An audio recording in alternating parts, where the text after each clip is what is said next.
this. Yeah. Look, I can close tray with a button. Look. Modern technology. I know. It's nuts, right? We're living in the future. Oh my god. Ow, shit. And nothing works. Are those recording? Yeah, I just started them up. I'll doctor them out in a minute. Dun, dun, dun, dun. I'm just moving toys out of the way, Matt. It's a lot of bits of toys. I don't mind, like, we can leave this crap on the beginning. It's usually quite funny. Oh yeah, I mean, some of the instructions. It's only everything from the from when we start up that I have running in real time, so people can have it playing in the background if they wanted to. I've heard that a number of people just like to listen to this crap.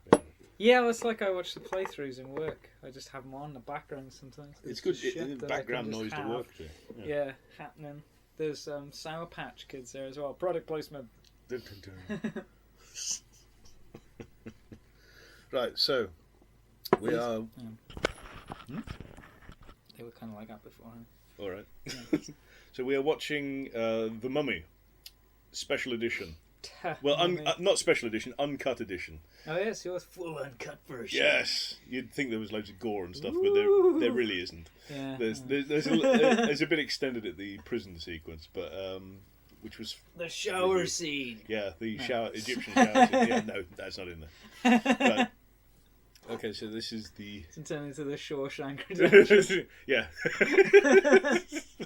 I can see why they cut this. We see Brendan Fraser crying. Wow, this got dark. Yeah, some days he appears with new bruises, and other times he fights them off. Yeah. Stop it. He crawled through some minor shit and came out clean. Right, so yeah. Alright. Go. Hang on. No, hang on. Yeah, I need to mute it, otherwise we'll get sued or something. Just mute. Okay, ready. I'm closing the tray, so the film should start. So if you line up your copy to the, it's the Universal logo. Yeah, it is Universal. Yeah, it should just fade into the. It's doing stuff. It's doing things.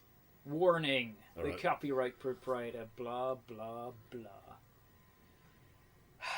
Exciting stuff. Any second Great now. Commentary. Here we go. Universal logo. Here we go. Right. So.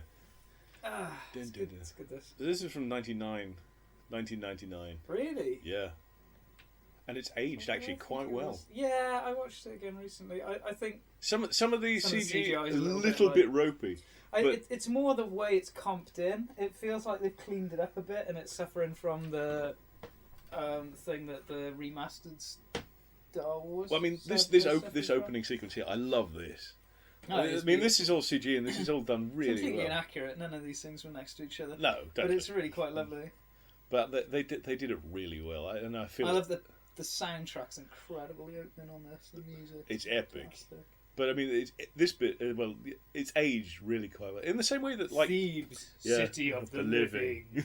But it's aged in the same way that The Rocketeer has aged quite well. Yeah.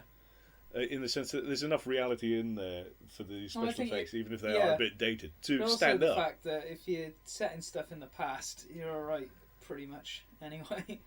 It's dated already. Well, yeah, it's just, I mean, the green screen there with Imhotep, that's a tiny real. bit ropey. Yeah, they built all that. They didn't get that quite right. Slinky lady. That looks so fake. Oh, man. But this is one of those films which really did have an impact on my work. The sort of setting apart the past the 1920s type stuff. You'd think Indiana Jones would do that, but it wasn't Indiana Jones that did that for me. It was this. I meant to say something as well, actually, and I'm annoyed that I forgot, because this is one of those little jokes that we always pull. That this, like, yeah, so the actually good Indiana Jones film. Oh yeah, everyone said this is Indiana. But Brendan Fraser's character in this, Rick O'Connell, isn't Indiana Jones. He's not an Indiana Jones knockoff. No, he's not. He's something completely different. He's something completely new. Mean enough. No, he's a hero. He's the good guy. He's the good guy, whereas Indiana Jones is technically a villain. Yeah, it's one of those things that I thought was interesting in the indie films, like when you watch the sequels, is how he gets softened up. Yeah, because he's a proper bastard in the first one. Yeah, he's a right shitbag.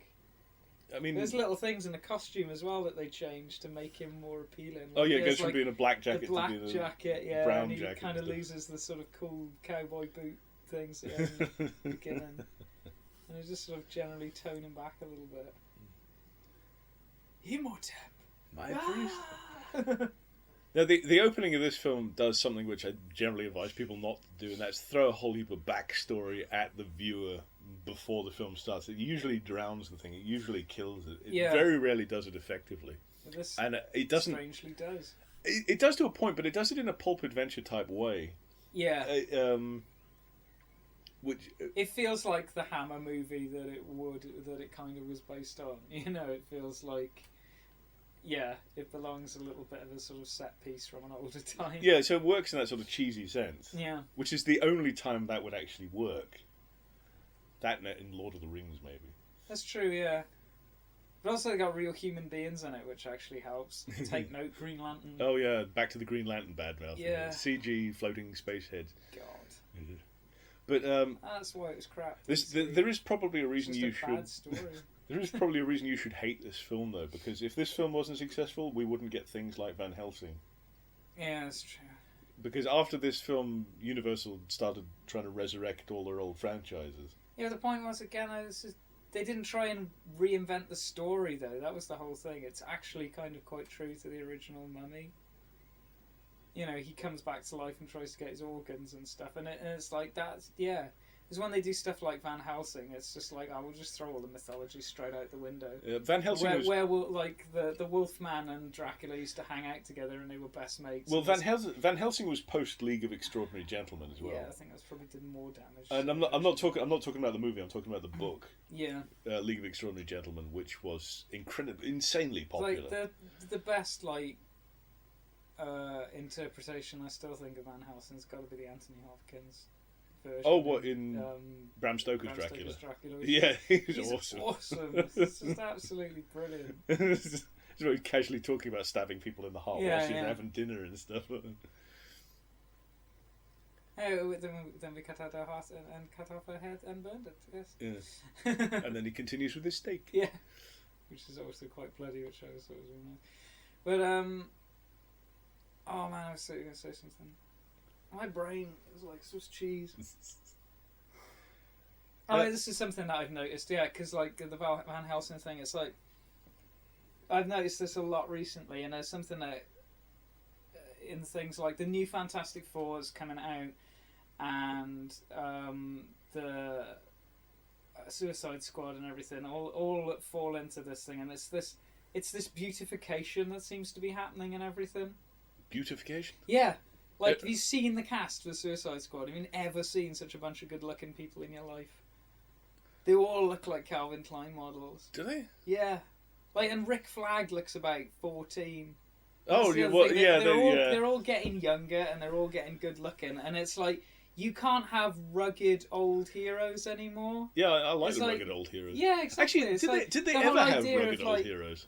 Well, yeah, of course they did. Like, because I mean, like Rick Flag and stuff's supposed to be old. He's supposed to be like a war veteran and stuff. You know, but I mean, you're through every kind of shit going. You're expecting them to stay on point, though. They completely miss the point of most of these characters, anyway. I'd want somebody like Max Cherry in Jackie Brown. Oh yeah, that's who I'd want. Rick Flag would be amazing. But it just seems to be this thing where you just can't have like old people who are cool anymore. It just seems to be like slicing them out of Hollywood movies. Like the whole Van Helsing thing, you wouldn't get somebody that old playing that character anymore. Not anymore. Like well, you might if they were a side character, perhaps. Seriously, right? One of the best depictions of a passage of time in a movie. Oh, what like, this Anubis bit? To do. And this actually opens up. And in the one future, one of my favourite scenes in this movie is this opening battle. It's like, and time passes. It's lovely. Yeah. So you don't have to do anything else. The Foreign Legion versus the massive, the desert hordes and stuff, and the excellent introduction to Rico Cole coming up, and his little sidekick stroke enemy Benny. Terrifying. So good. It's just the cut version is going to have the bit where they come back and there's all the corpses and everything in the desert. There's a couple of bits and pieces. Yeah, because that was cut from the original film. But when they come back, there's like all the the remains from the battle and everything, which I know was shot. It's very footage, subtle. There's not a huge amount there, but oh god, I love this scene. I really do. Control yourself, Phil. I know you love everything from like the 20s. I mean, this bit's so cool. It is cool. It's awesome. I love this film. It's brilliant. You just got promoted. It's like potentially the best role that Brendan Fraser's ever had. This is the only good role Brendan Fraser has. Which is a shame because he's really good at it. He's really good. And it's just like another one of those people like Billy Zane. You're like, how have you not had better roles? Yeah. You're really awesome. Nope, I'm not sticking around. Benny's such a dick. So I tell you the idea that we had about how Billy Zane should play Lex Luthor. No, that'd be awesome casting. I'm sure I did tell you that, and you had a moment about it. Because it would be perfect. It would be awesome casting. And he's actually bald. He is now, certainly. He's been bald for a lot longer than you think. He's been hiding it for a long time. It suddenly became cool to be bald. It's not a costume in a Phantom, they just painted it on.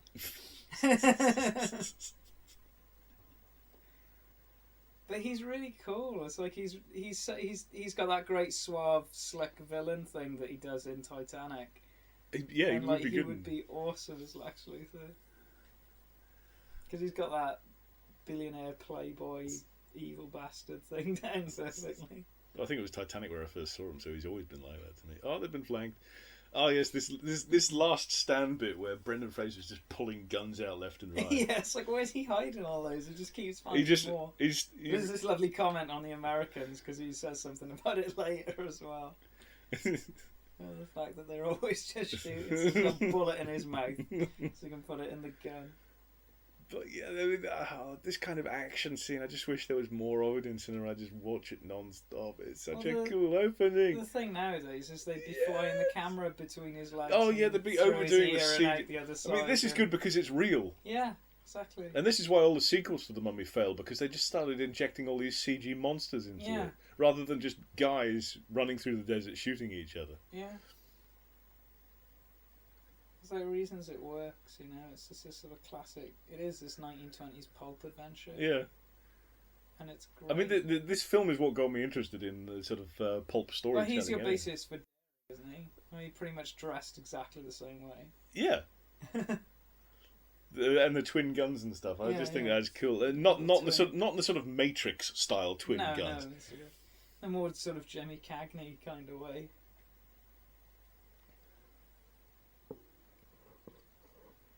I've always thought as well that this little bit coming up now is kind of a homage to The Exorcist. Oh, what, where he finds this bit with the sound and everything when they all freak out and run away, because there's the opening to The Exorcist. Yeah, when he's out in the desert and he finds the statue. Pazuzu, and there's Pazuzu. And you get the dogs fighting in the desert, and it's got the same sound in this sequence. You can hear these dogs kind of squabbling in the background, and I always thought it was like a little homage. Maybe it is. It's been ages since I've seen The Exorcist, but that'd be nice if the Foley artist did that. Yeah, put a couple of dogs barking. It was brilliant because you've got the guy facing the statue shot as well. You know, I really love The Exorcist. It's one of those films that I keep revisiting. It's like I always think it's kind of okay, and then I watch it again. Actually, it's a genius, and I'd forgotten quite how good it was. Yeah, I love that bit with the mouth opening up in the ropey really CG now, for sure. But the concept behind it's really good. Well, that's it. I mean, this is one of those things, though. It's like if the idea is good enough, you can look past it. Holds up. I mean, that's how all the films in the 70s and 80s got away with it. It's like, yeah, we know it's a guy in a rubber suit, but the idea was good enough for me to suspend my belief and look past that. But it's like when you're hanging it all on the special effects and there's not anything else behind it, it doesn't get away with it. People see through it. Like, audiences aren't stupid. The reason I like pulp adventures is because there's no technology. Exact same shot from Indiana Jones. The reason I like pulp adventures, there's no technology for them to fall back on. It all comes down to their physical capabilities and their wit and their wiles. And there's just enough tech in the world for you to allow people to get around. Yeah, it's all transport. Yeah, you get a cool car and that's it. Cool cars and biplanes and shit. Yeah, that's about it. The rest of it's just pure solid adventure. Yeah, there's no BS anywhere else. And you can't use a mobile phone to get out of it. No, well that's the thing about that. You can't do a horror film these days where someone's trapped because one of the biggest problems is cutting off people. Yeah, from the you've surrounding. got to work out Well, it's some gonna be, new. there's no cell. Yeah, Cell you've got to thing, work or out some there's new and no contrived internet way or of why they something can't like that, connect yeah. with the rest of the world. There's no cell reception here. And Can't with get Pulp internet. Adventures, that sort of period between the interwar period, the world just felt a hell of a lot bigger than it is now. Yeah, completely. And there's believable bits of it that weren't explored and stuff. Yeah, like there that, were you know? blank It's parts like, on the yeah, map. there's Not huge everything was bits filled that in. didn't exist. You could. There wasn't like Google Earth. You couldn't. No. You couldn't stumble across an ancient ruin by looking at a satellite photo. You had to go out and find it. Oh, I love her, so she just takes out the whole library. Oh man. She'll recut it so the Ghostbusters turn up now. And just intercut the bit with the library. Just this ever happened to you before? No. No. What about you? First time? Uh-huh.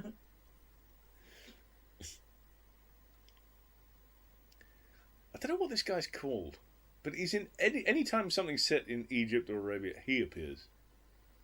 He's like the go-to guy for stereotypical Egyptian. I don't know if he's English or American is the thing. No idea. Might actually be Egyptian, you never know. No, his English is too good. He doesn't have any... Sweeping racist generalisation. No, he doesn't have any accent is the thing.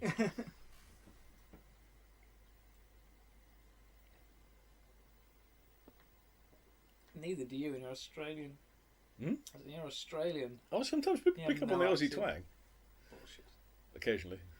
I've been pommified, I guess. Yeah, jolly good. Yeah, don't spread it around. I'm too busy deluding. You sound more English than most English people. I've made a career of pretending I'm English on the internet. If word gets out that I'm Australian, I'm screwed. Oh well. It's alright, only 5 people listen to this. Despite the fact I've printed in all of my books that I was born in Brisbane, Australia. Brisbane. Brisbane.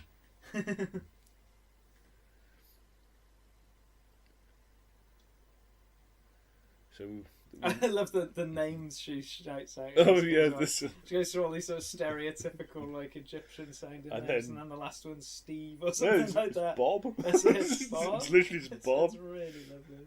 Ahmed, Abdul, Bob. So good. So this is Evie Hammond, the character that will be the love interest of the character. Rick I love O'Connell. how dorky she is. It's great.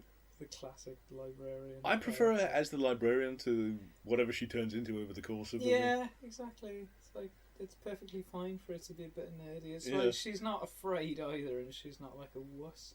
That's great. It's like she's a strong enough female character. It's great. And that did make me jump the first time I saw it.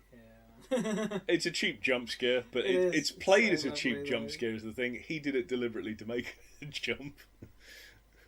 I love the way he's just sort of sitting there casually with the corpse, as one does. John Hannah, man, he's brilliant. He's awesome. I love He's John Hannah. he's brilliant in this role as well. He's brilliant in everything. You know, I haven't seen him do a bad role. He's great. But he plays such a cad in there. I mean, I know, it's- he's lovely. He's really good as a brother. He's just a little bit dodgy and a little bit, yeah. Basically, You can tell he was the favourite, the favourite child, and he's just got away with murder his whole life. And he just survives by living on handouts, like everybody else. well, just he's a helps him out. thief. Basically, he nicks Whenever stuff. he runs out of anything, he comes crawling back to it. But he's obviously very good at it because he keeps picking everyone's pocket over the course of the film. Yeah. That's great. I've got to get a replica of one of these. Yeah, It's a puzzle box. Puzzle box, yeah.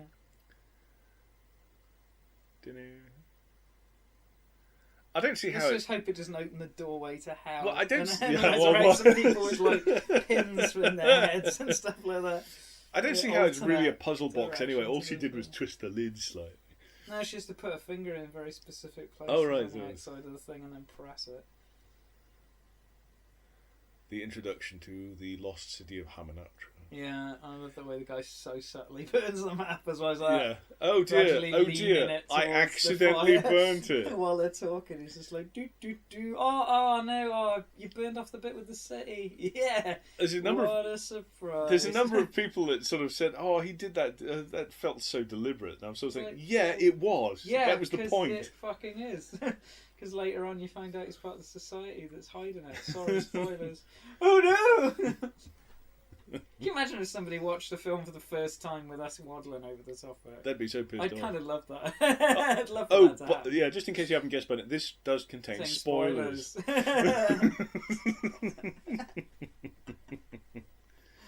Oh man. Oh look, I will accidentally on purpose. Look, isn't like John Hannah's a ghost, isn't it? She's just imagining it. It's just at a fight club or something. Oh yeah, by the way, like Brad Pitt isn't real.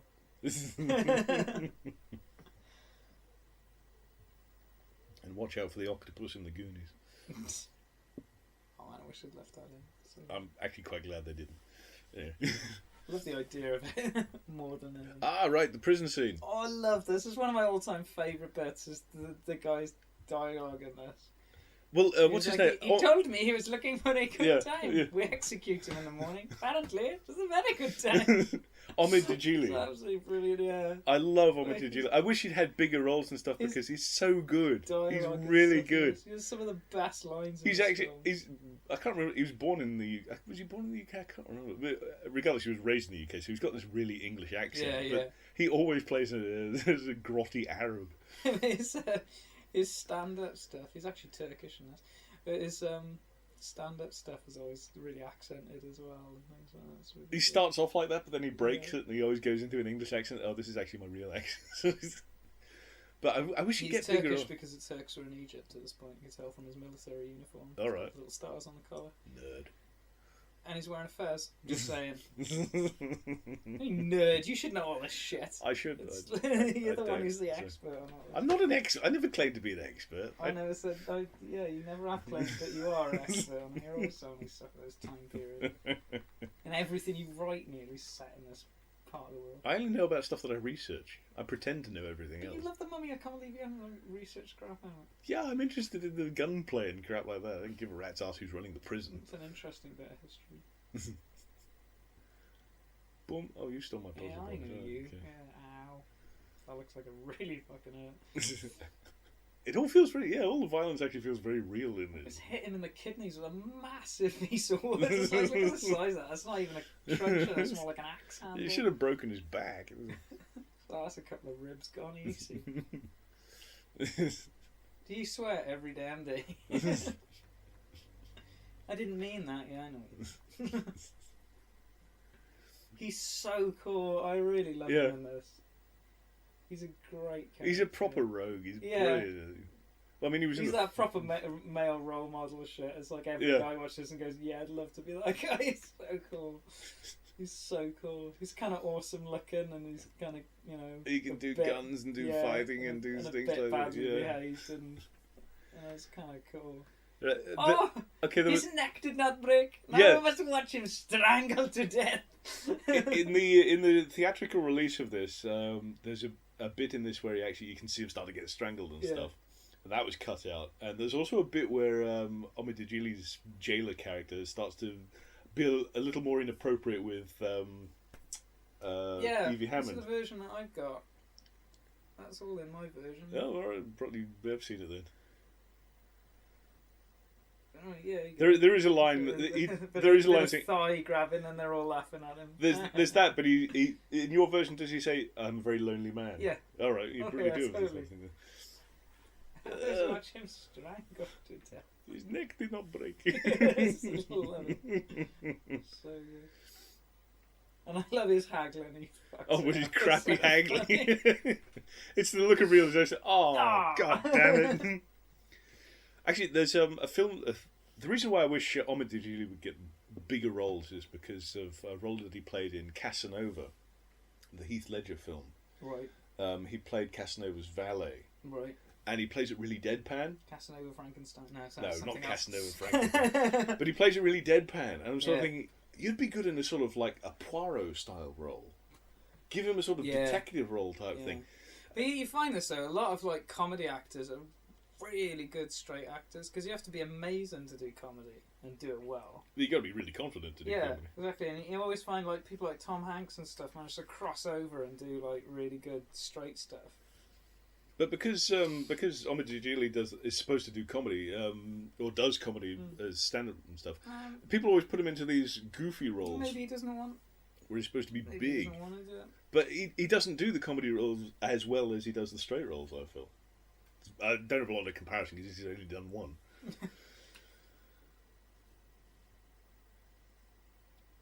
Well, he cleans up well. It's alright. I love that suit. Yeah. Linen. Everything should be linen. Yeah. You love all this. I do. Everything from the costumes to the setting and stuff. It's like this is how you would dress all the time. If Egypt looked like this, if I could get away with dressing like this, I'd dress like this all the time. Any time period that you could live in, it would be this. No internet. I just like the style, but the problem is if you dress like this now, you get pelted in the street. People will throw things at you. Oh, because they're jealous. Yeah. Because you look freaking awesome. I know. That's the actual bag you have, isn't it? No, it's the bag I'd really like. It's pretty similar. The gun roll, which we'll see in a minute. Oh yeah, that is amazing. It's obviously a custom job, but it's basically a massive pencil case with guns. Just rolls out. And it's just full of that is what I had in mind when I bought that pencil case, though. It's a artist's wrap type thing. Oh look, ninjas. But we're not in the Middle East. Who gives a shit? Yeah, that guy with the hook does not have a good night. No, not so much. It doesn't end well for him. The Americans! I love the Americans. It just kind of makes me want some whiskey now. Every time I was like, oh man, yeah, Southern Comfort, yeah. But it's just that this is what it feels every time I hear proper real life stories about adventures and stuff. Yeah. These are the guys that you think of. Just these guys that, exactly the war's over, let's travel the world. Yeah. And really steal their stuff. I really enjoyed doing all that, yeah. I really enjoyed the jetting around the place, and we can do it without people trying to kill us now. Well, not quite so much. Yes. Well, they're armed and ready for people trying to kill them. But the guy on the left's got an amazing chin. That's an incredible jawline.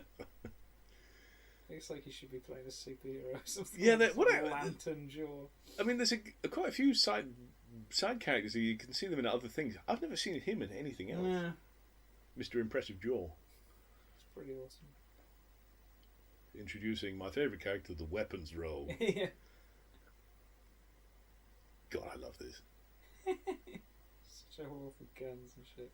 I know. Considering how terrified of them, I've got a worrying fascination. Yes! Sorry. Is there anything you didn't bring? You expected some trouble? Nah, I'll be alright. Are we going into battle? Oh, there's something underneath that sand. You see, he's Indiana Jones if Indiana Jones was a hero. Yeah, well, he's not, is he? He's a petty thief. The next stuff to put in museums. In between lecturing. Yeah, but I mean, Rick O'Connell's a professional treasure hunter type thing. He knows his gold and stuff. So yeah. I know my treasure. Yeah, and the fact that it's supposed to be bound in solid gold and there's no never mind you. Like.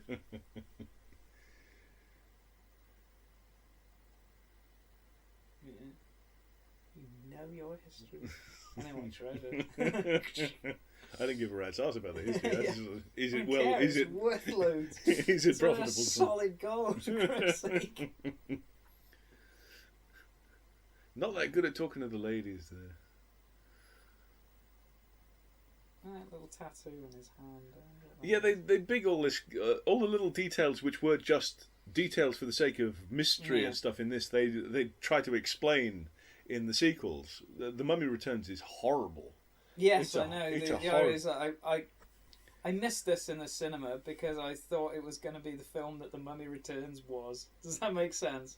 It's like I saw the trailers for this and went, oh man, what? And then saw it on video and went, oh, I wish I'd seen that in the cinema. And then The Mummy Returns came out and went, I'm not missing this, and went to see it and went, this is shit. Yeah. I mean, as soon as they started introducing prophecy and stuff like that, oh, you are actually part of a secret cult type thing. No, just no. A dude. Yeah. Like, I'm so annoyed with all that. It's just like, sometimes it's okay just to be a bloke who showed up. Yeah, there doesn't have to be... Not everything needs to be explained, basically. No, exactly. Not everything needs to have a grand purpose. I think this is something that we probably should talk about, is the idea that the heroes in the 80s and stuff, the stuff that we grew up with, they were everymen. Yeah. It's like, it was... It doesn't matter who you are, you could be a hero. You were in the wrong place at the wrong time or whatever, and you proved yourself, and it was pretty awesome. You know, like John McClane, he just happens to be in that building. You know, when it gets attacked by terrorists, the Ghostbusters are just like retarded scientist guys. You know, get themselves in way over their head and all that kind of stuff, and it just happened to you. Nowadays, you've got to have survived being attacked by a wizard, and you're somehow destined to save the universe because, you know, of this, that, and the other, and it was prophesied and foreseen, and there's got to be some you're sort of special. Yeah, you're special. It's like, no, that takes away how special it is. It's more awesome if it can happen to anyone. That's what makes it great. Oh, the classic, there's something in the mirror behind you. Horror films are great for that. They always leave you with that, don't look in the mirror when you go to the bathroom afterwards. It's like, or I'm going to clean my teeth before I go to bed. Don't look in the mirror, don't look in the mirror, don't look in the mirror. Or There's always something behind you. Or if you walk past the mirror at one... Or if you walk past the window at one point, when you walk past it again, something will be there. Yeah, exactly. Ouch. This guy really doesn't have a good day. Yeah, no eye. That guy's got a Luger. It's pretty cool. Twin mouses. Relax, I'm the map. I love the bit where she saves him from the bullets. Oh, just pulls him to one side. Yeah, because it's just cutting through the wood by his head, and he's like, the look on his face when he realises it would have gone straight to the back of his head is lovely. Oh yeah, linen and fire and oil and yeah, stuff. not a good combination. Combo, yeah. But he's really doing his job though, isn't he? He's like, man, I'm going to earn that pay rise. Yeah, so he's still clutching his eye. Yeah, ninja school's going to really pay me for this. It's like I got horribly burned and blinded, but I got the thing. Whatever it is. Here, hold this. Bang, bang, bang, bang. Oh, the music to this bit's awesome. The battle music and stuff. Pop, pop. It's proper adventure. Oh, just drag him. Ooh. Yeah. And his face. I'm good. I'm like, good. Yeah, thank you. Just give me my gun. Get... Yeah, there you go. Bang, bang, bang. Everyone's got two guns. How do you reload? But like, this is up there with that shootout in the bar from Raiders of the Lost Ark. That is fantastic, and the whole pub's burning around him. But it feels real because it's all just proper stunt work. Yeah, exactly. It's not sort of like CG like bollocks. That first indie film is just it's so raw. I think it's like a look this fight here. They're just kicking. There's no ninjutsu or anything like that. They're just beating the crap out of each other. Away, like. Yeah, into the fire. Push you through that door and you get roasted, and we'll just not talk about that. What should we do? You wait here. I'll go get help. Yeah. Okay. He thinks about it for a minute. Oh, some of the lines in this are brilliant. There's a brilliant one. There's a brilliant one that Benny says when they get to the shore. Yeah. Which I'll say for the Americans going nuts and having a proper gunfight, enjoying every second of it. I want to do that. No, he has a go at him, and then they save his life, and he's like, "Yay!" And the guy with the hook, he's still on fire. And he's still going. And he's fun. Oh, he's shot and blown over the side of the boat. Oh, you might be jolly good show, chaps. Did I panic? Did I hell? Yeah, I think not. See, I mean, even though he's a goofy character, he's still cool in his own right. Yeah, that's it. They don't sort of There's no. Yeah. There's comic relief, but they're not useless characters. Yeah. Like for instance, Willie in Temple of Doom, the singer. Oh yeah, Willie Scott though. I hate that case so much. The famous female vocalist. Unfortunately, yeah. Oh God. All right, Stop screaming and panicking. I love what Benny says here. Benny's trying to send a dig across to her. Looks like I've got all the horses. Looks like you're on the wrong side of the river. And then the sudden realization. Yeah, there's so many little bits of comedy like that in this film, which is what makes it so charming and memorable and fun and awesome. Yeah, it is lovely. It's an adorable movie. God damn it.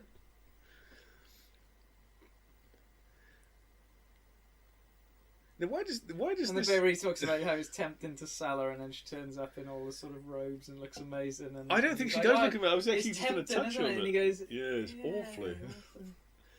I think she looks less exotic dressed up in that than she did as a librarian. I don't know. Maybe I've just got a librarian fetish. Maybe. I don't want Although 4 or 5. Let's be honest. All right, okay. I don't want a whole bloody herd of camels. Damn it, Solar! I said no camels. It's 5 camels. Can you count? Actually, everyone in Indiana Jones Raiders of the Lost Ark was a bad guy. There wasn't a good guy in that film.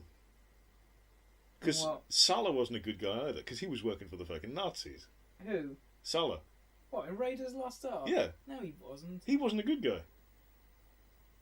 What do you mean? He wasn't one of the good... No one was a good guy. Indiana Jones He's was... not working for the Nazis. He is! He's working as a digger for the Nazis. He's taking their money. And the only reason he goes over to Indiana Jones' side is because Indy knows where the gold is. Yeah. Marion's in it for the paycheck as well. But then they have guns, you know. Yeah, Marion's in it with the Nazis. He'd probably be working for them too. But like, yeah, as long as he's not going to shoot me. They were the only people paying, I think he actually said. Yeah, but it's still taking the money, is the thing. Well, yeah. They hire strongbacks and pay pennies for it, I think. Yeah, I think it was also, it's like the Pharaohs have returned. Yeah. Yeah, but I don't know, actually before the war, I think, isn't that one set? Oh yeah, 38, I think it was. Yeah. So they're just sort of fascist thugs at that point. It's not like no one really knows quite how bad they are. The other thing that puts this film head and shoulders above any of its sequels was that it was actually filmed in the fucking desert. Yeah. All of it. Well, Morocco, I think it was. It's rather gorgeous, isn't it? And it just shows. You can't CG this stuff properly. They do just go all out Lawrence of Arabia here, which is really quite lovely. It's a brilliant track. How can you not? Yeah, I mean, if you've got that backdrop, you're going to fucking use it.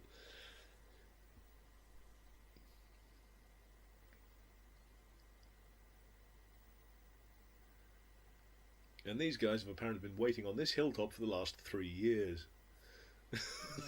Yeah. They don't have much of a social life. I just come across a couple of droids. Be great.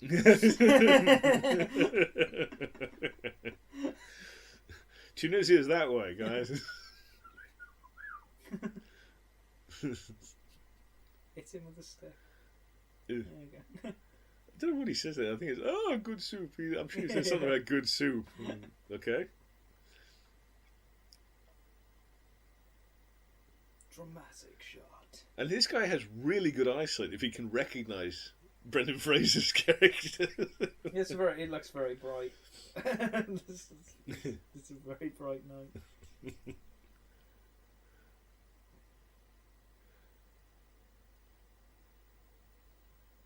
That sky is quite amazing.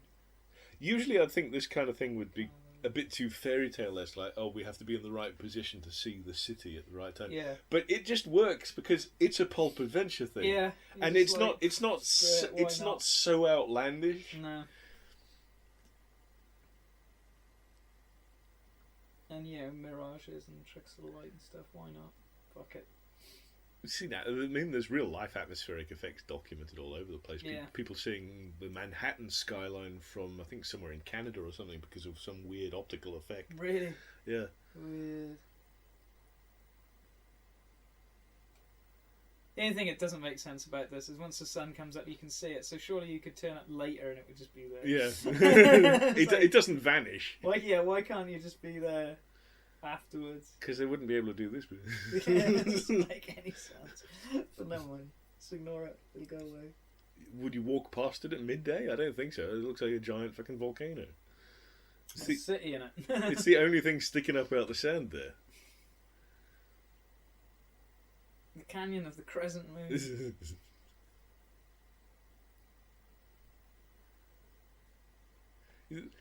But this character Benny just revels in the fact he's a total douche. He's he's just nasty, isn't he? Yeah, He's just a vicious little shit. He'd actually get by better if he'd just leave people alone, but he can't help himself. He just keeps acting like a prick. He's just a vicious little shit. Yeah. Like, fuck off. Ow.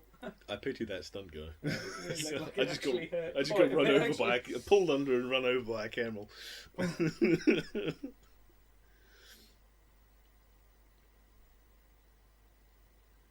Yeah, girls on camels do it for me too.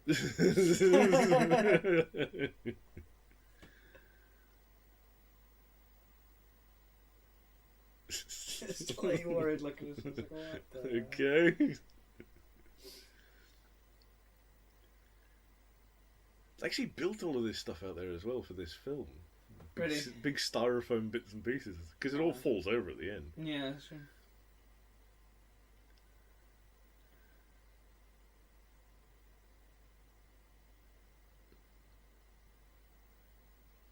Yeah, that's cool. Okay, yeah. Where the hell did those guys come from? Oh, you saw them being tailed behind the Americans. They were with them. Okay, yeah. All right. You did see them. They didn't suddenly just appear. No, that's all right. I didn't notice them. I love what he's doing with the rope. They're just whipping. Yeah. Try to hang me. A little bit of sexism here. Do they know something we don't? They're led by a woman. What would a woman know? Yeah, there's a lot of sort of comments on that. Yeah. And why her career hasn't gone the way she wanted, despite the fact she's smarter than most of them. Yeah, she sent off their letter to the Bembridge scholars 1,000 times. Yeah, she's actually found like stuff that they all got wrong in their books and everything. But because she's a woman, they're like, yeah, whatever. I'd like to say the world's moved on, but it probably hasn't. Yeah.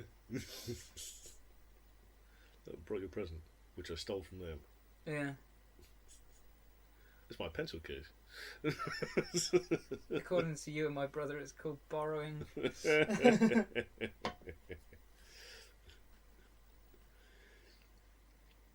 I like all the little sort of asides and the in-humour of it as well. Like, as a bit later on, when I think like they've got the book or whatever, and the wind blows the fire, and they're like, it happens a lot around here. It's really, because it's like they actually notice the stuff that's done for dramatic effect. It's really nice.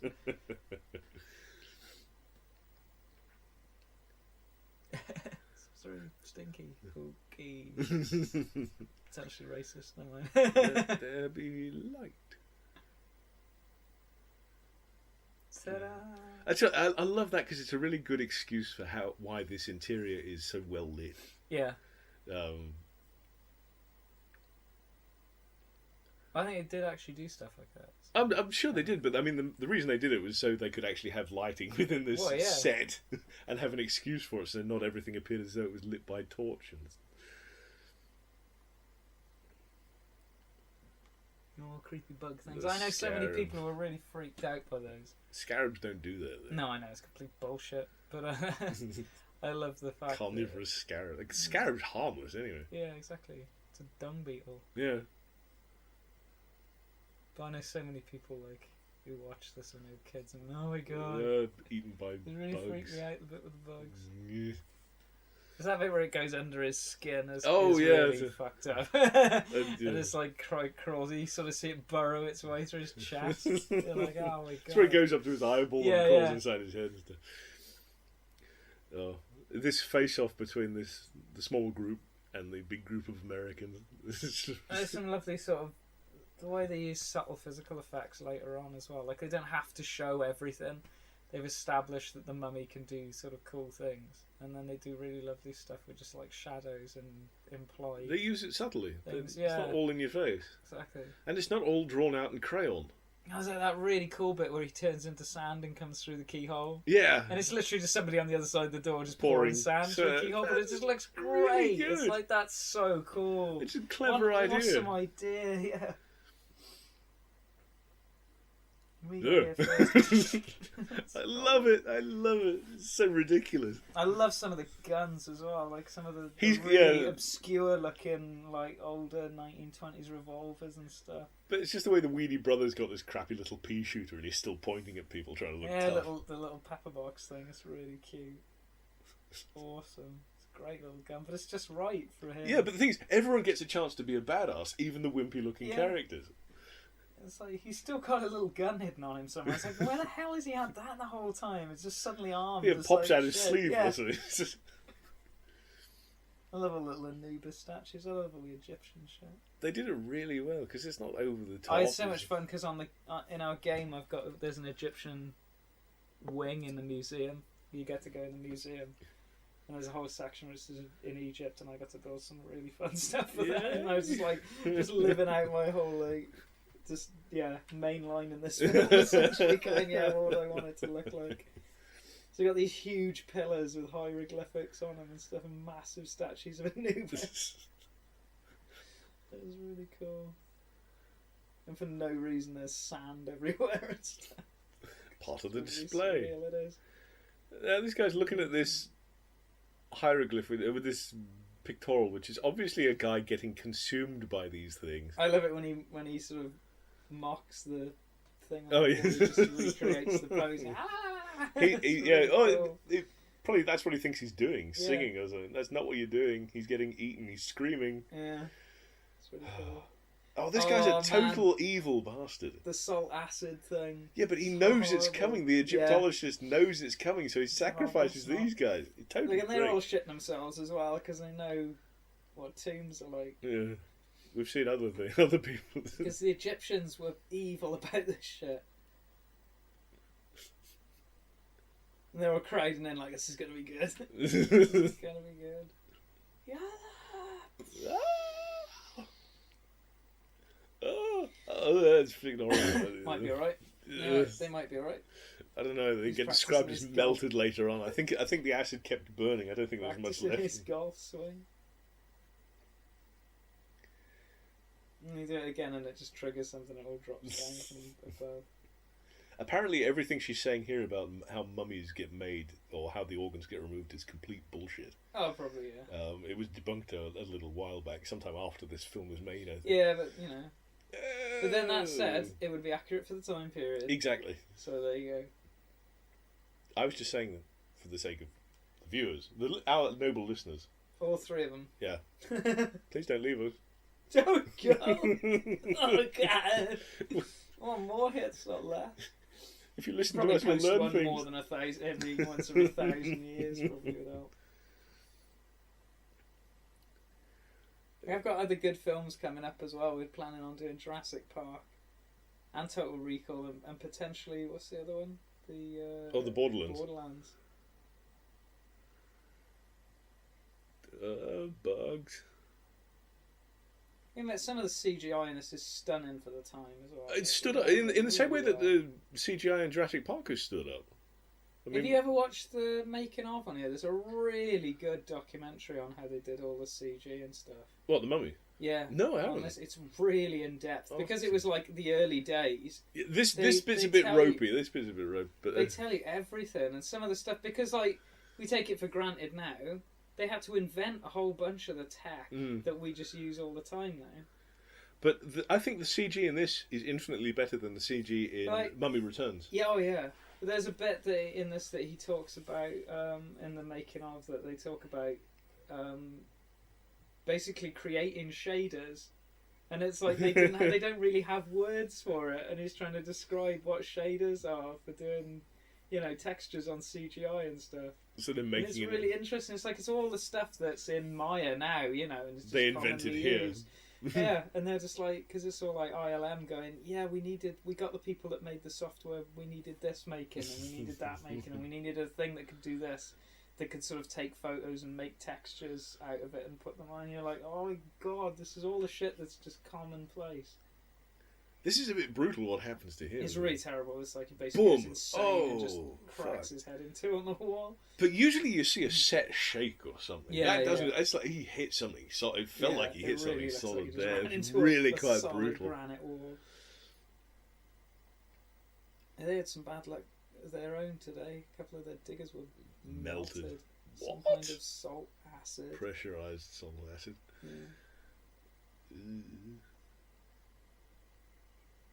Cue fire blowing. Yeah. Wow. The first of many gusts of wind come across this campsite. Evie being sceptical. There's always got to be someone being sceptical. Well, she's a scientist. The so bookish why not? person. And then he's seen a lot of weird shit anyway. Yeah, I want to know more about what happened. Well, actually, I don't really want to know more, but obviously something more has happened to Brendan Fraser's character before now. I mean, why was he in the Foreign Legion to start with? We don't know. He must have. He's a bit of a dirtbag. Yeah, he must have been running from something to join over there. Said, or it might be a good way to get out here. He might not have had any money. Yeah. We still would have had to get across to France, I'm sure. Oh, Glenlivet. He was a stinky fellow, but he had good taste. Raiders. Yeah.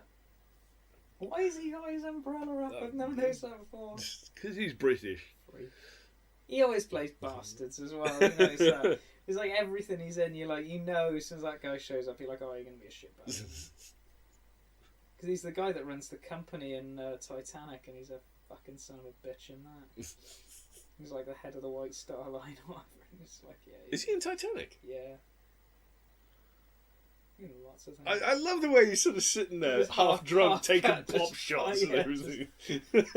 He's spilling it. It's really expensive. Now you're spilling it. He's spraying it everywhere. Oh. Drink it, Jesus.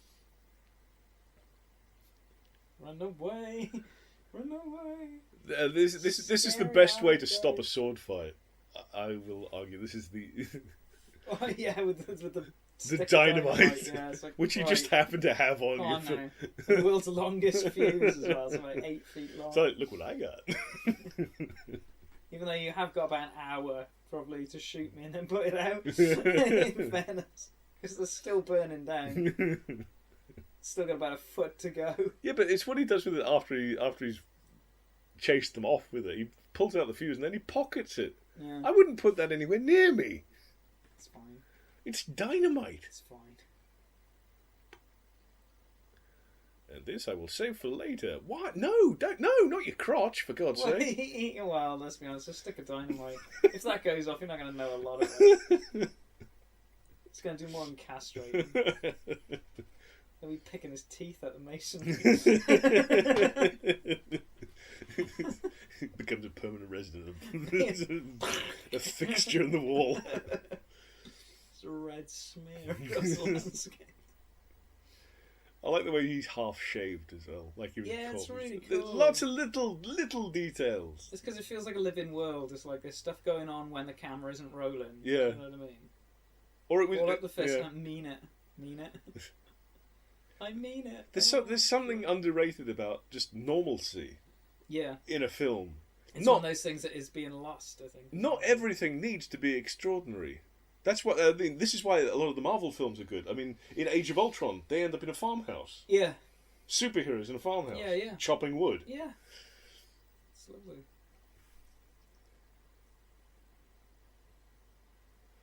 Evie wrestling with the fact that... No, not Evie.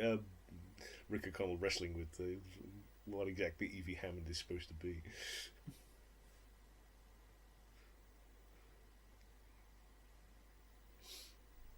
I do like her rant about it.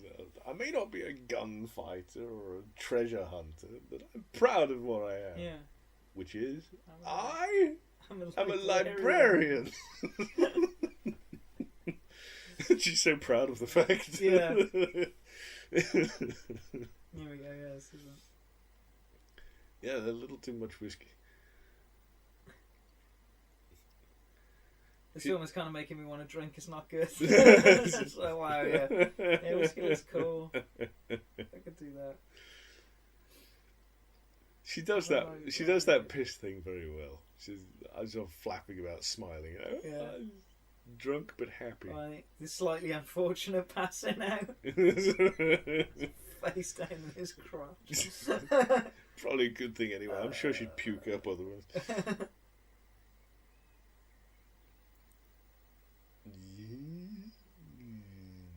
Flop. Third.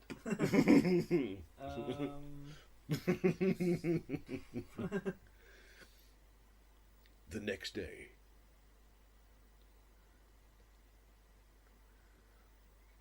Canopic jars. Yay.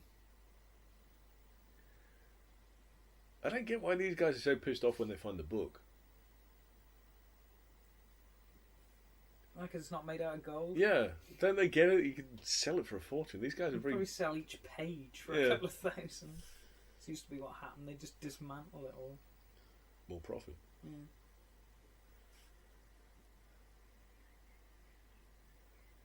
This feels like this bit here especially feels like a proper old serial thing you'd see at the cinema or something.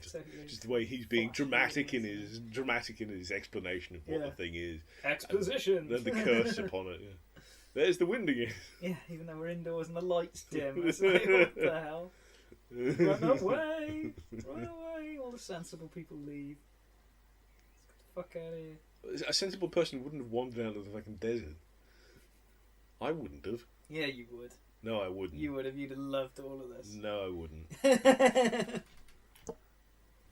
I'm quite conscious of the fact that Britain's a lovely, safe place, and the only way you will sustain any kind of injury is if you're stupid enough to go up a mountain in midwinter.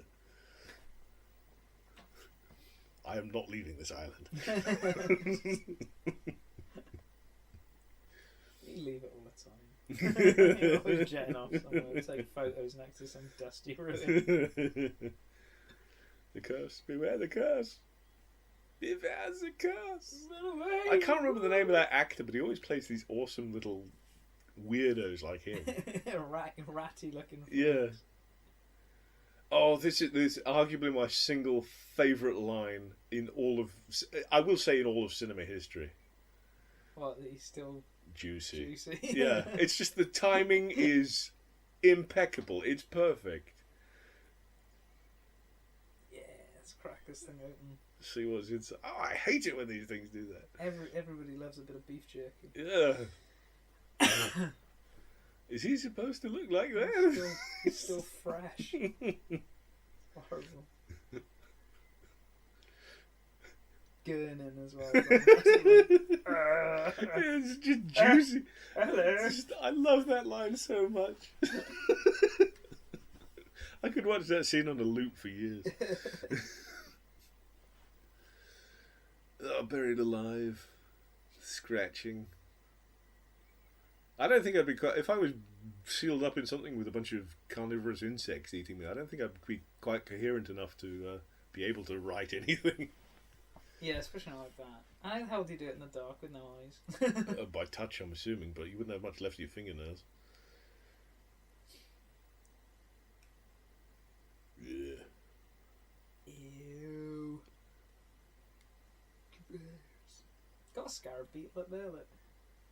Oh, I got a little. I think it's a scarab. Said that now. Someone got me a proper Egyptian one from, well, not a proper Egyptian one, but a replica Egyptian one from the Louvre Museum.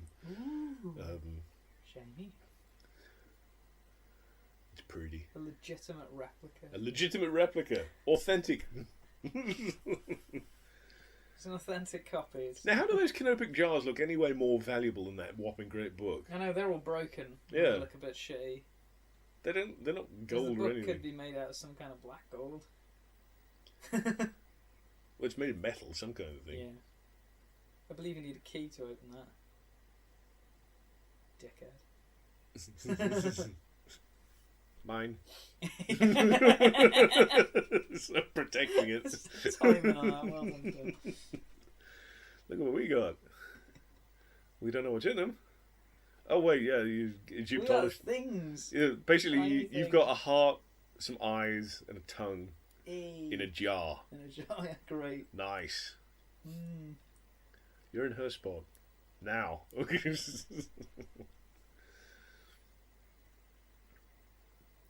thing I don't really get about this curse thing that was put on the mummy was, I never think they look like the skeletons of scarabs either. They just look like those things carved out of soapstones. And it's like, nah, bullshit, sorry. I've never bought that. But this supposed curse that was put on the mummy gave him all these powers. And immortality and stuff. I know, it's not really a curse, is it? It's not so much of a curse. It's like, we're going to make you Superman. I mean, okay. If the curse was right, you're immortal now, and we're burying you under the sand with these insects that are going to eat you for all time. That's a curse. Yeah. We're going to put you in the But then to give him command over the sands and stuff like that, and over the plagues of Egypt, I wouldn't do that. Because if he got out, he might be a bit of trouble. Yeah, a walking curse on the face of humanity. Why would you just kill him? Don't read from the book! Yatoi. Yeah, some of those spells are a bit crappy, to be perfectly honest. I kind of like it. I don't know. Well, I think it sits really well with the slight. There's a bit at the tail end where she goes Paradous, and I keep thinking, can you do the fandango? Every time I hear that line, that's all I can. It's different. Yeah, but that's what springs to mind when she says it. Awesome.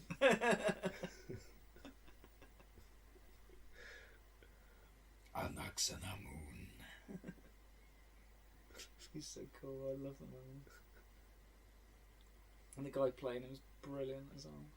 I've only seen him in one other thing.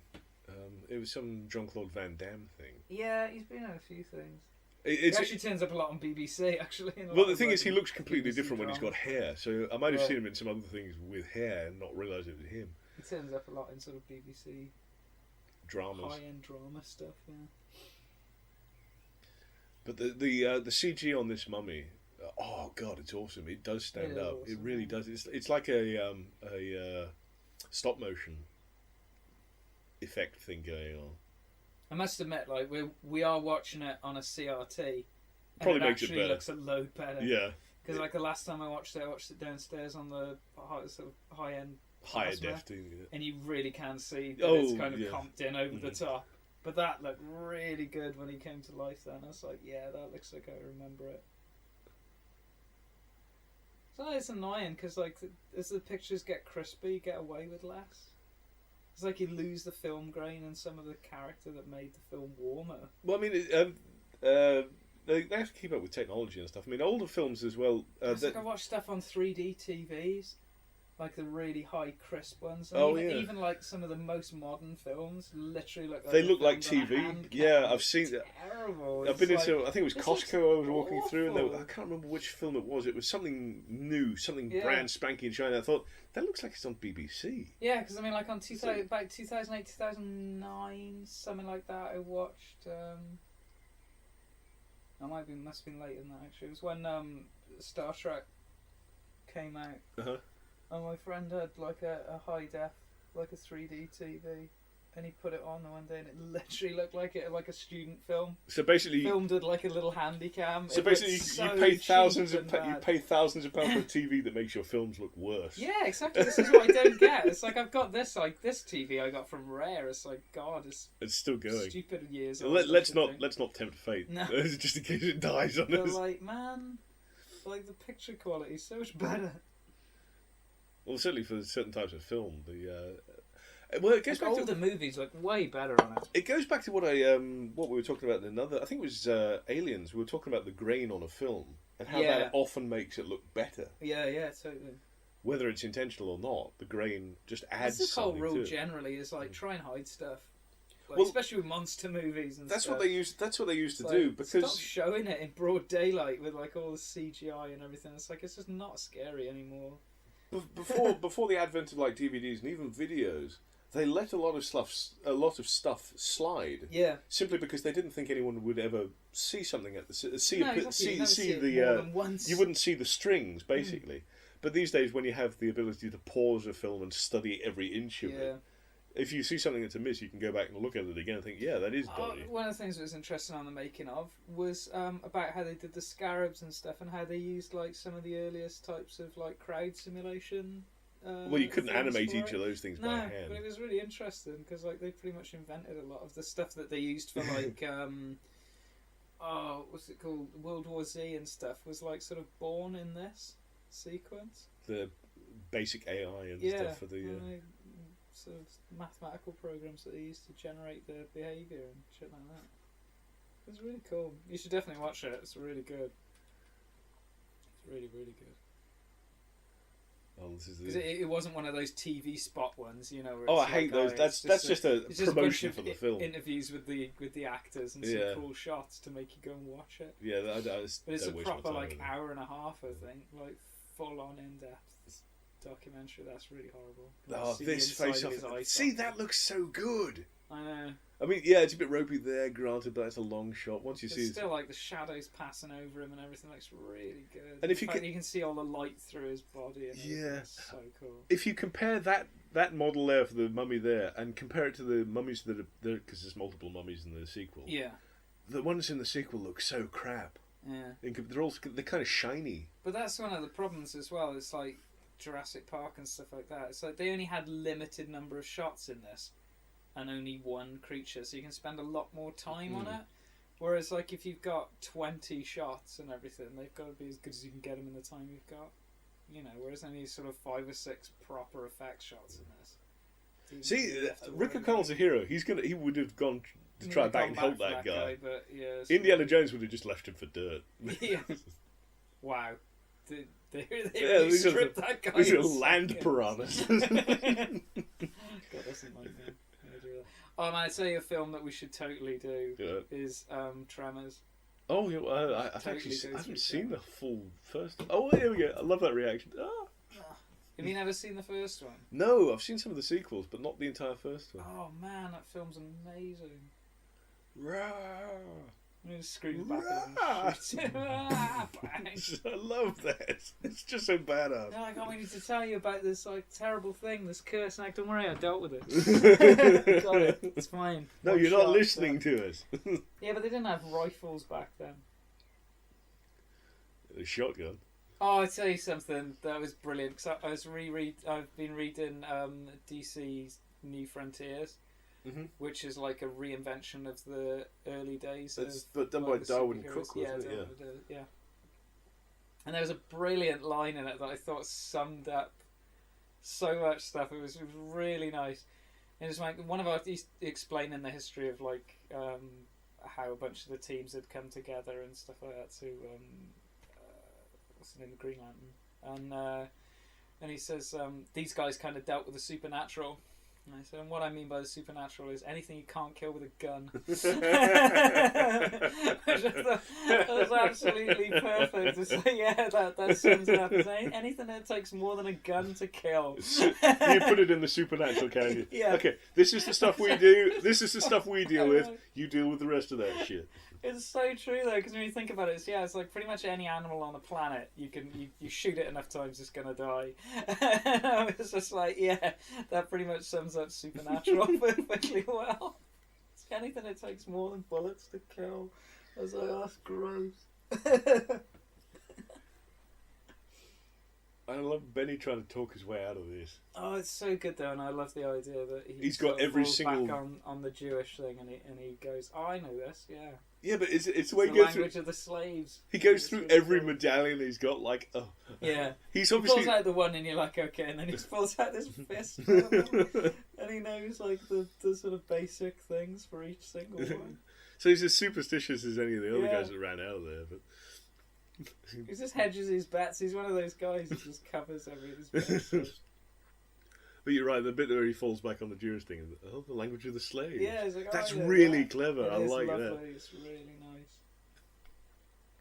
Because it's logical, it falls into the history of things. It doesn't fall back on prophetic bullshit drawn specifically for the film. That's the thing. It's like, well, it's set in a real world.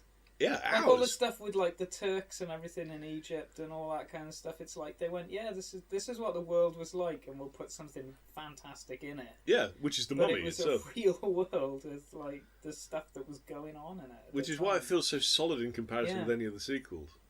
Because I mean, the sequels. The only thing you have to suspend your belief for is him. Is the mummy? Yeah, everything else is like it's completely feasible.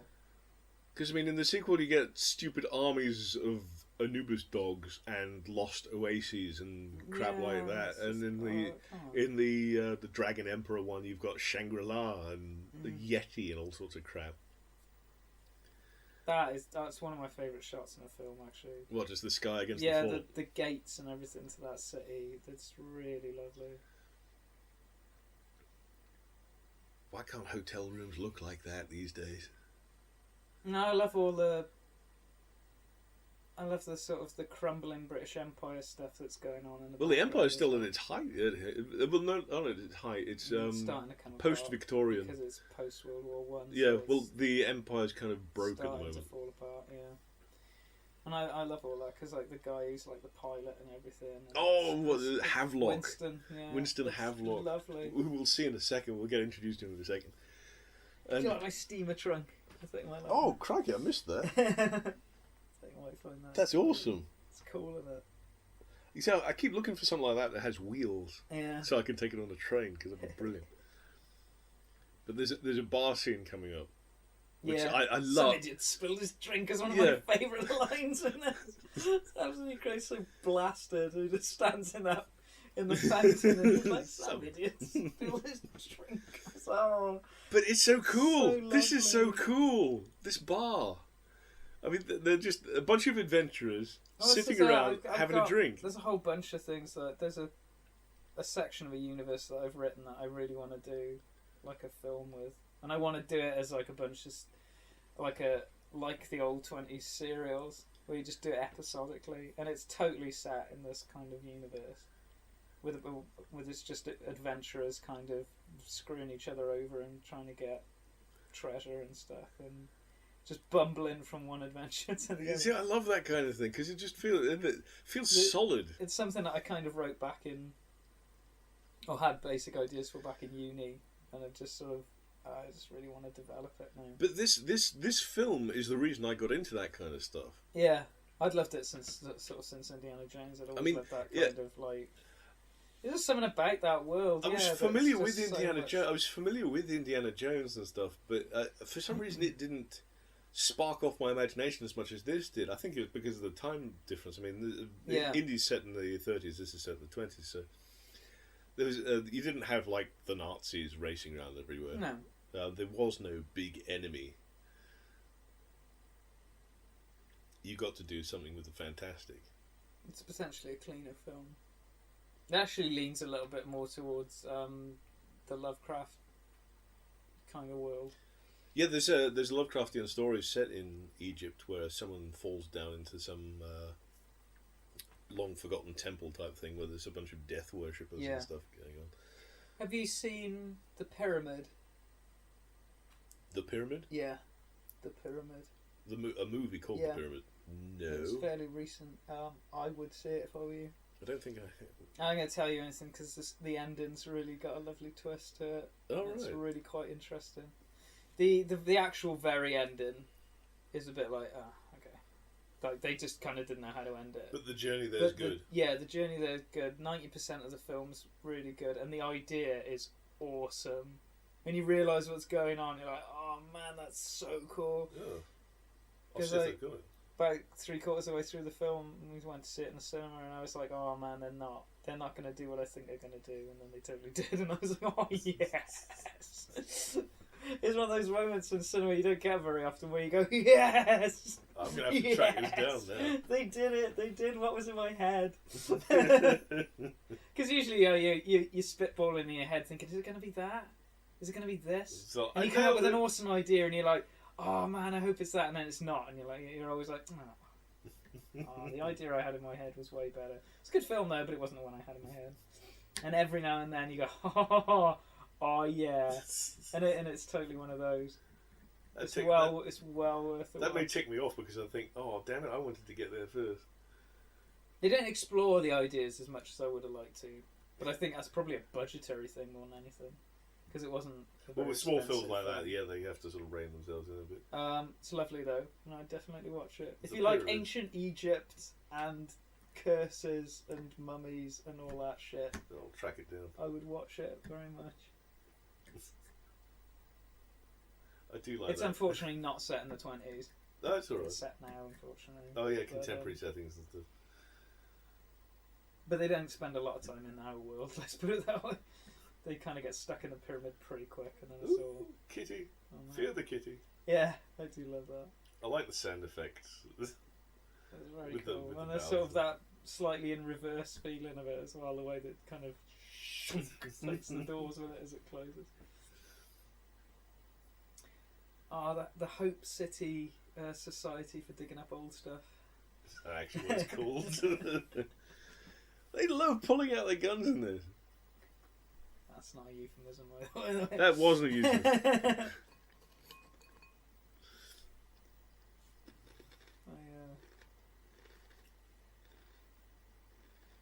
Yeah, there's lots of references to this kind of stuff in the Campbell universe.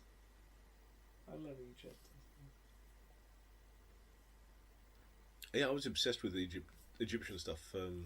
Early 90s, I think it was. It's weird. I sort of go through phases. I'm interested in this time period and this time period. It's cool. Yeah. Noises.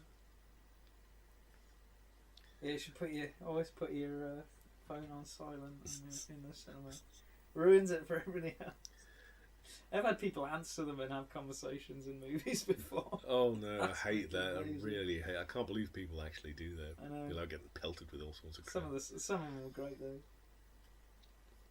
Join in the conversation yourself. Like hearing a guy have an argument with his mum on the phone in the middle of the cinema because I think it sounded like she was drunk and couldn't find the way into their house. And all this was happening in the middle of Paranormal Activity. Oh right, it kind of ruins the Yeah, ambience. no, Mum, I'm at cinemas. I can't talk now. I'm at cinemas. And it's Oh, like, God. Jesus Christ, is this really happening? No. Solar eclipse. It's that never never happened happens. before. Oh wait. It's more the fact that it lasts for as long as it does. You'd expect it to screw with the tides a little bit if the sun was sort of locked in that position for a while. Oh, they are in this sort of military facility in the middle of the. Wherever it's Cairo or whatever. It's really cool. You've got guys with pith helmets wandering around. Pith helmets and bolts. I love the way he tries to give orders here, and everyone sort of rails against it. It's like, why aren't you listening to me? You will do as I say. Pick her up. What do you think you are doing? I'm sorry, he's kind of large, and I can't really do it. Yeah. He's quite a big guy, actually. Yeah. Brendan Fraser's pretty monstrous. I'll tell you something else that he has been in that I did really love him in was Scrubs. He was in that for a couple of episodes. Oh yeah, he was one of the friends of. He was the friend of. Yeah. And his whole story arc was just so beautiful. It was really bittersweet, though. It was lovely, but he played it so well. It was gorgeous. I really did like that character. It was one of that part of the series that really got me. Actually, it was really quite powerful. Shows what you can do with a small amount of time if you actually focus on it. I think sometimes comedy is able to do that a lot more. It's a good vehicle for drama. Yeah. I'll just interrupt for a second. I love the way he takes out Benny here. Benny's trashing this office looking for one of the jars, and Fraser just chucks a chair at him to stop him from running away. Boom! Oh my god, that's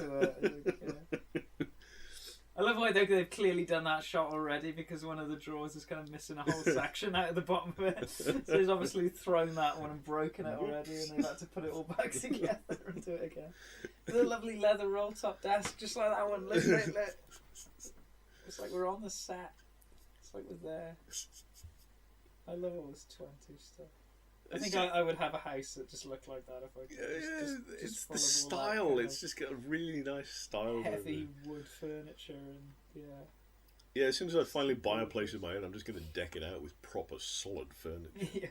He just pushes his face towards the fan. It's like, Jesus Christ. I'll tell you whatever the hell you want to know. It's just... The Rick O'Connell character is the ultimate improviser. Anything around him he will use to his benefit. Like if it's a chair, if it's a ceiling fan, if it's there, he will make immediate use of it. Like it's a one fluid action.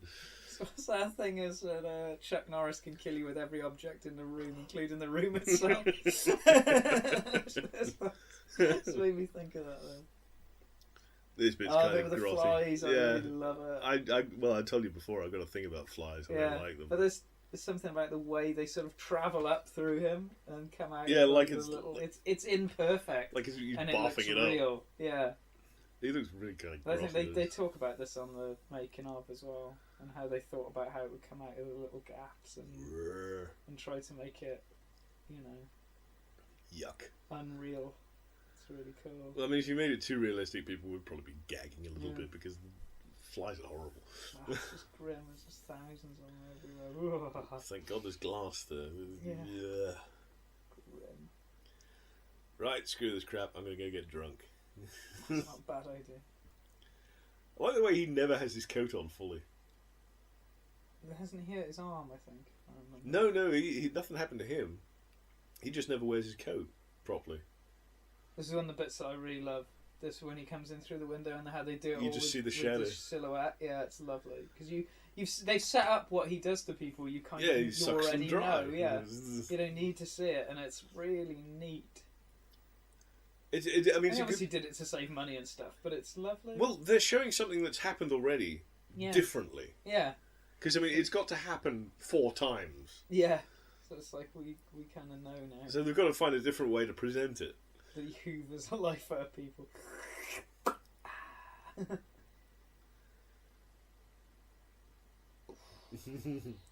gets lifted up and you just see the shadow go really thin. I guess chucked away. And it just turns into the shadow. Oh, and this is really cool as well. He eats the scarab. It's really lovely. Munchies. Yummy. Vosloo, isn't that the actor's name? Oh, I can't remember his first name now. Something Vosloo. That the sand through the keyhole is awesome. It's so imaginative. It's got an air of menace to it as well. It's terrifying. What a lovely idea. It's very Dracula. It's the sort of thing that happens in the Dracula novels, you know, where dust he comes where he like turns into a cloud of vapor and just goes under the door or something. It's like, oh my god. Well, I mean, basically, really he is terrible. Dracula, really, if he's wandering around sucking the life out of same me. sort of thing. Just a little more focused, so you have to get these specific people. Yeah. And there's this weird bit where he kind of degenerates slightly. He melts slightly, rots slightly. That'd be a bit of a worrying thing to wake up to. Oh, it's the way her nose is actually passing through the side of his cheek. Oh, it looks a bit gangrenous. You might want to have that. Look what I got! A Ooh, kitty I got a cat! kitty. How did they get a cat to hiss like you that? You show him another cat. All right. I talk about that in the making of. I really wouldn't want to be holding. They did a lot to work out how to do that, and then they realised you just show a cat another cat. Like that bit in Alien where they get Jones to kind of hiss at the alien. I think they got one of the guys bought in his German Shepherd, and they just sort of popped it out in front of the cat, and it goes. I love that car. I know, it's very. I love awesome. that car. It's all very awesome. Everything's burning torches. It's just absolutely I know. If it's a museum of antiquities, the last thing I'd want would be naked flames anywhere.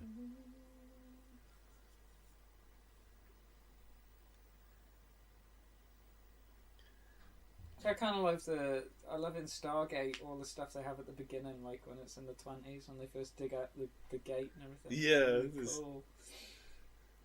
There's just something about that time period for finding stuff. Do you know what I mean? Well, it's this like is for digging shit up. We were doing it all over the place. We're digging shit out of the ground. I mean, I always refer to the interwar period as the age of adventure because it was, yeah. That it was. You had people travelling around the place just doing stuff like this. Everything was a bit sort of mechanised, and we could sort of get around a lot easier. Yeah, transport became easier, and air travel especially.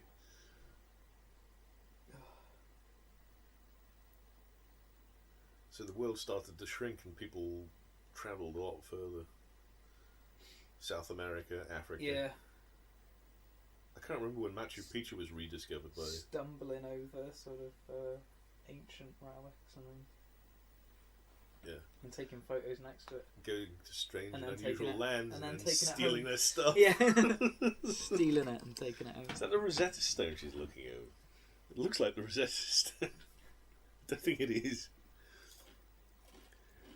And here she is punching holes in the Bembridge scholars' theories again. Patience is a virtue. Yeah, but they got... Not right now. Yeah. But they got burning torches and stuff, you know, just saying. I like the idea of the monster leading the horde for a change as well. The horde aren't after him. This bit. He pretends to be one of the Imhotep. Imhotep. See, everyone gets their chance to shine in this. There's no superfluous characters. No. It's an ensemble film. It's not like a... He's the hero and everybody else helps. Yeah, I mean, you've got a hero, but everyone chips in. Yeah. See, there's nothing wrong with his arm. He's just not wearing his coat properly. I'm going slightly OC. I love what his shadow does there. It just sort of expands. Yeah. Like... It's amazing what you can do with practical effects. It's really good. Just little things. Not everything. Just moving the light. You know, yeah, it just makes it kind of look mental. I mean, even if that was CG, I think that might have actually been CG. I'm not sure. But you can do it really easy. You just move the spotlight. Generally, if you can do something physically, they choose to do it physically because they used it's to. Cheaper. They don't now, and I think that's a major thing. No, I think everything's just slapped in front of a green screen now, isn't it? Oh, it's got, I'll put it in later. Don't worry about it. Sets and stuff, especially. Let's just put it in later. They'll build a couple of foreground things. Let's do it all now. Yeah. And if we have to later, get it right. Yeah. Charge at the crowd. It all seems to be the wrong way round now. Use a bumper. That's what it's for. That's a lot of dudes. Get off. Oh, there's something that happens to a guy here. He hits a lamppost or something. It's so harsh. In the eye. That's horrible. Not the eyes. Boom. Oh shit, I don't think I've ever noticed that before. Christ. Oh, that would hurt. He proper wraps around it as well. It's like, shit. He did hit that. Yeah. Boom, boom. He's really cool, fair play. Yeah, I mean, they're all really cool characters. Runs out of bullets. Click, click, click. I'd be climbing the freaking walls. Get me out of here. Oh, man. I'm screwed now. How about a trade? I give you these empty guns, you let me live. It's what he does with his, what Imhotep does with his teeth. He sort of clicks them back and forth. It's like, I'm going to eat you. Smile, yeah. Yeah. What have I got myself involved with? No, not the car. Oh, there is a couple of the characters do some stupid things here.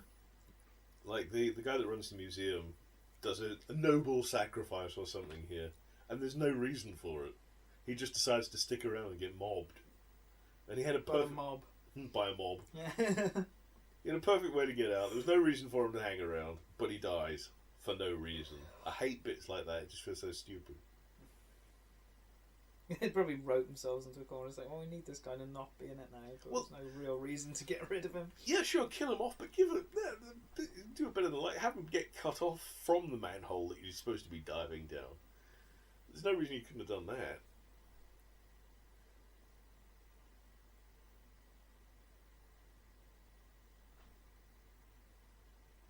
Join me, and we can rule the galaxy together as father and son.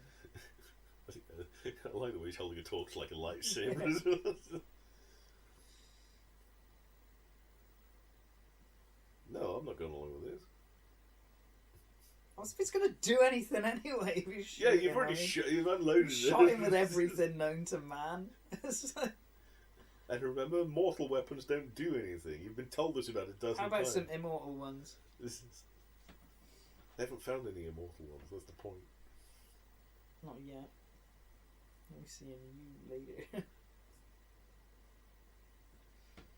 Bye. Kill them. Why would you say that whilst you... Yeah. Well, they have to be in earshot. That's the point. Kill them all! Like God sort them out. You didn't see that coming, did you?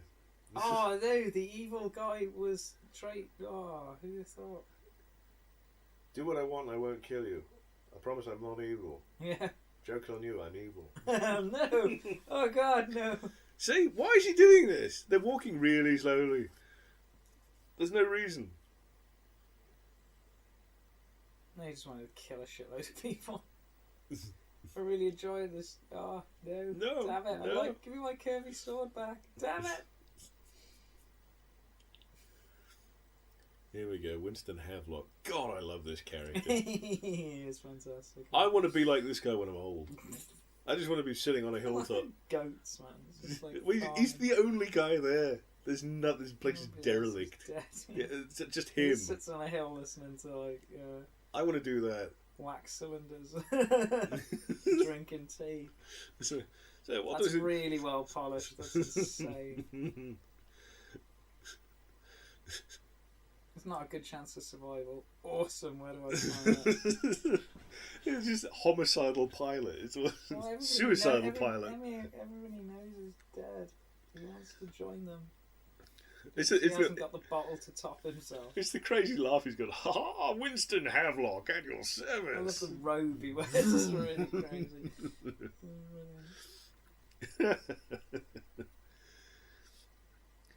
Yeah, I mean, if you watch this, you know my stories and stuff like that. If you watch this film, you say, "Oh, right, that's what inspired you to do all this stuff." I love how he's loving it. Yeah, look at his strapped face. in. He's like, I've "I'm never flying, been this high awesome." before. How you doing? He doesn't I've respond. never seen a sandstorm quite that big. Yeah, we're about to get that topped. Don't worry.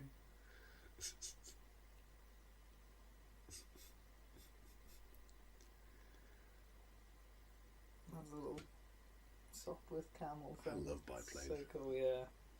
Even biplane, even aircraft were cool back then. Yeah, everything was cool. Not efficient. Generally flying death traps, but God, they looked cool. They did it with style. It was made out of wood and paper because it's Yeah. not exactly going to be safe, is it? Well, when they give you a gun to shoot yourself in case it catches fire, yeah, it's probably not a safe way to jump. I like the way his head just till he appears as well. He starts walking it's a before his head last appears. bit. Arnold Vosloo. That's his name. Oh, is that right? Yeah. You should this next bit. You should start seeing it's some of back the here bodies again. and stuff. Damn it. You'll see if you keep an eye out in the background. You see little Yeah. skeletons and stuff. Again with the cool music. It's a really cool bit of music they put for the theme here. No, not that one. Alright, we'll have it. We'll sort this guy out now. I love his cool black robe. That's very awesome. Pedal faster. Yeah. This bit on the big screen where they go over the crest of the mountain and the sandstorms behind them. Yeah. On the big screen, Yeah. effing awesome. It was That's fantastic. it. It's like it's a film that was made to be seen. Yeah, on a this big bit. screen. Oh God, that's awesome. And it's so simple as well. There's not bits of They rock actually and CG use the crap. scale of it, which is kind of what you're supposed to do. I think a lot of films are made for the small screen now because it's all about DVD sales and stuff. You don't get that, I think it's. It's shot in full 235 widescreen as well. It's like I think it's as much it's framing as anything else. big movie. People don't make use of space in the same way that they have in the past. You can No. have dead space on the screen. Sometimes it's really important to have. It's like if you look at Lawrence of Arabia, the way they convey sense of scale in that is because there's huge sweeping shots of nothing. It's just miles of emptiness. And it's Just like, a couple of little guys in the corner. Yeah, and a speck on the horizon. And you're like, yes, there really is nothing around, is there? It's Yeah. like, yeah, guess what? The desert's big. I love the way Winston's going mental here. It's like, ha! I'm coming, laddies. This is awesome. Yay! Finally get to buy the farm. It's just the way he throws his head back and laughs madly. You're Oh, the insane. scarab on the back of his robe. That's really cool. I didn't spot that. Yeah, look. Between his shoulder blades, it's got this cool, Oh, it's a logo. logo. Ah, right. I didn't realise it was a logo. I thought it was an actual CG scarab. No. Boom. Yeah, I like Winston. There's the only effect shot I really don't like in this film coming up, which is the bit where the plane sinks into the sand. That it just feels very mechanical the way it moves. But I did like it as a. But it's fine. I like the idea. It's totally fine. The sort of it's not burial of execute- Winston. Yeah, it's just not executed quite as well. You can practically feel the hydraulics pulling that down. Yeah. Ka-clunk. It would have been better if it just crashed into a dune and the dune suddenly started to come down over. Yeah, top that of would have it. been really nice. It would have Just swallowed it. required a bit more But yeah. effort, but I think I don't know what the budget was on this. Now I have a machine gun. Yeah. Ho, ho, ho. I don't get the reference. Oh, poor Winston. It would have been awesome. Look how happy he is. Yeah, I'm dead. Look at his little face. I really liked Winston. He's chuffed. I mean, yeah, he was only in the film for like 5 minutes. Yeah. I liked Winston. He was cool, yeah. And the music goes What's a bit... not to like? The music goes a bit sad. He gets buried. He gets saluted. It's awesome. God, I love this film.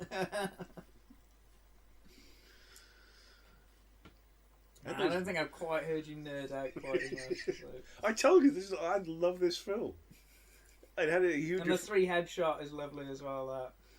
Where it's just the profiles on a line. Really nicely done. Really lovely. And then they just wander, right, okay, we're going to go kill someone now. Yep. Let's go We're kill gonna something. Go save the world. And I like the way that's the same shot as it was from the start. It's just... Yeah, when they created him. Like 2,000 years on. Yeah, it's lovely, isn't it?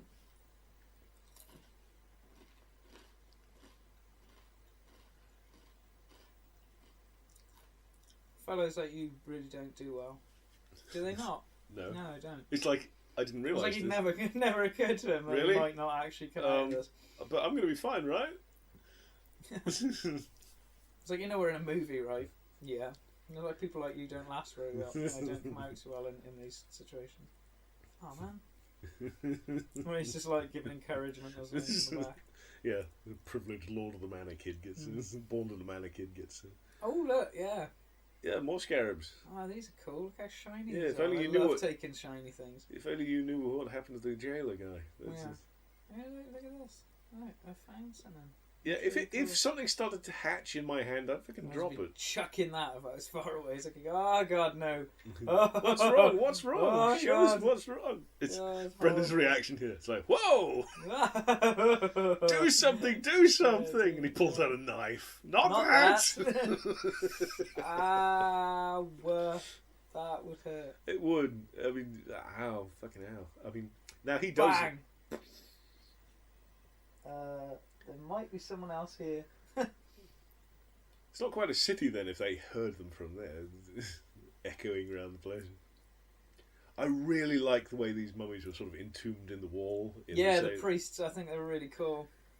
It's really That nice. was a really clever idea. It's a lovely idea that they're physical effect as well. They It's got really bits of the wall still stuck to them as Mm. well, as they're sort of wandering cool. It's around. awesome. There's lots of little clever touches like that. And they're just completely absent from all the sequels to these films. Creepy things. Oh man, they've got one of the things that they do have on the making of is they have a section which is the plate where he fights those. You know, he kind of rolls over the tomb and cuts them in half. Oh yeah, and he's just everything. prancing around, isn't he? Yeah, and they've got how they did all that. Because there was nothing from there. Yeah, there's nothing there, but his physical performance is incredible. Because he doesn't let. Like, well, he's got to do it for really, about a full he really few minutes. sells isn't it. Yeah, but it's like the weight and everything and how he does it is really good. Because he isn't just sweeping through. He's acting as though he has hit Yeah. something. Yeah. It's really cool. Ooh, that's a lot of gold. Oh, but they did say there was a lot in there. It's funny how they missed out the first time round. Well, I don't think they went this way. Idiots. No, that bit where he's like, can't we just know? Can we just know? Oh. I love it when the mummies start sprouting as well. What Brendan Fraser's. I want him to go out the other side, and there's just like an empty room with a tower of rock in the middle of it and some stairs, and at the top of it's just a little lamp on a thing. Who the hell are these guys? Who cares? Shoot them. They're Imhotep's friends. Oh, okay. Kaboom. They're going to be great if one of them just stepped on a rug at some point now. And the rug just started following them It's around. not the Aladdin. Ugh. It looks like Aladdin's cave. It's the same. Oh, what is that cave called in Aladdin? I've forgotten. Cave of Wonders. Yeah. Why did I forget that? I fucking love Aladdin. It's brilliant. I haven't seen it for ages. Another great film set in the desert. It's- Seek thee out the diamond in the rough. I'm sorry, each time I hear that, I just think of Dr. Claw, because it's voiced by the same guy that did Dr. Claw in Inspector Gadget. What, the voice of the Cave of Wonders? Yeah. Alright. Huh. Rat. Why do people Yeah, scream like, at rats? Oh shit, that thing.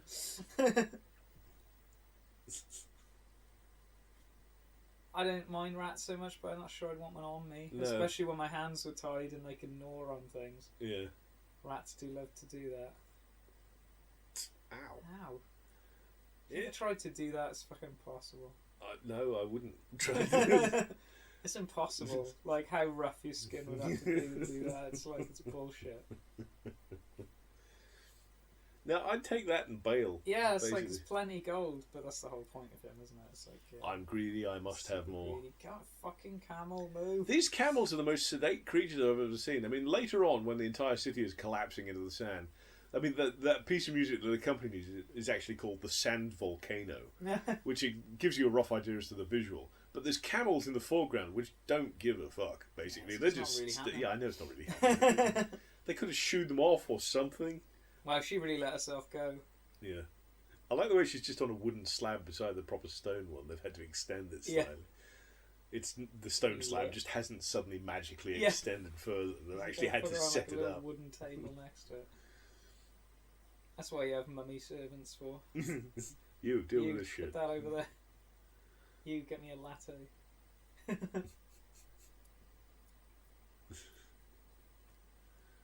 I'll be right back. It's like, I've discovered guns. I like them. Yes, it's when he's playing with the machine gun before, Yeah. just mowing everything down. This is awesome. Stupid little sparkle. Yeah, they did that earlier on the guy's hook. When he gets in the boat. Did they do it on yeah, the hook? he puts the hook on, and as it goes past the camera, it goes ding. I was like, I mean, really cool. they did it there to indicate, right, this is treasure, because they... I meant to point it out, actually, but I just figured you knew. No, I didn't remember the one being on the hook, but they did it there to highlight the fact, right, this is treasure, because they repeat the effect later on, just to say, right, this is still the treasure, haha. Not too subtle, but funny. Again, with the face, just get a matchbox, for God's sake. Where are the matches coming from? You've got to have them somewhere. No, it's another one of these... I don't know, it's one of the... who directed this? I can't remember, but he's another one of those totally hit and miss directors. Didn't he do AVP as well? I'm not sure. He must have done... I think he did... Stephen Sommers? Honestly, I can't remember. I think Why have you got the box in front of you? Where is it? Don't have the box in front of me. Oh, there it is. I'm sure it's Stephen Sommers, and I'm sure he did Event Horizon. I don't think he did Event Horizon. He did Deep Rising. He must have done Deep Rising. We'll just wait till the end. He did the screenplay. Stephen Sommers, yeah. Pretty sure he did Event Horizon. This is where I look like a jackass now, and he proved completely wrong. It's just Event Horizon feels so different to everything. No, but this is the point I'm making. This guy's like, all his films are like totally... It's just I can see a similarity between this, Deep Rising, and I think it was Van Helsing. I think he did have an involvement in Van Helsing. The Book of Hamunaptra. Where the hell is Event Horizon now? It should be right here. This is the sci-fi section. Here's that swordplay section. Yeah, this is it. It's really neat. But they go through this whole bit. That's an like, awesome sword as well. I really love that sword. Like he totally did all of this. Just like I think he made it up. Well, yeah, you'd have to. You couldn't. Really you could. It's too fast paced to choreograph. How he recreated it all pretty much perfectly every time. He's a really good physical actor. Like that punch looks. There's so much actual weight in that, and the kick and stuff. I mean, the only thing would just make it look like it's not just hitting air. I mean, the good thing is that it was basically The Walking Dead that he was playing with. So if his hand was impacting a little too low, they'd just make the mummy hunch over, basically. Yeah. Mummies. So you gotta remember, this one of the first films that actually did all that as well. What, full CG? Yeah. Well, I mean, in Jurassic Park they acted alongside CG dinosaurs, but they usually but they weren't kicking them. No, they weren't interacting. Yeah, you wouldn't. It's a lot of sort of standing there and going, "Wow, that looks cool. Let's run away from it." I love that little hand. Yeah.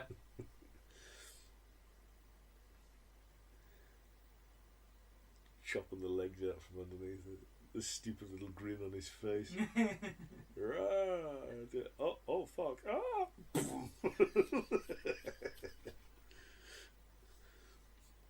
No, don't read it. You'll make it worse. It can't possibly get worse. Come on. God damn it, You're you knee idiot. deep in mummies. The one bit that I do like about The Mummy Returns, and this probably is the one and only bit, is this hieroglyph that he can't read here.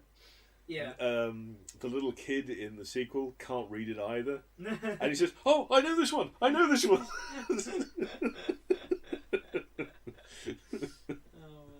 That's really good. That is a really good I remember callback. that. That's an awesome callback, and I think that's the only bit in The Mummy Returns which I actually think, yeah, that's cool. I like that.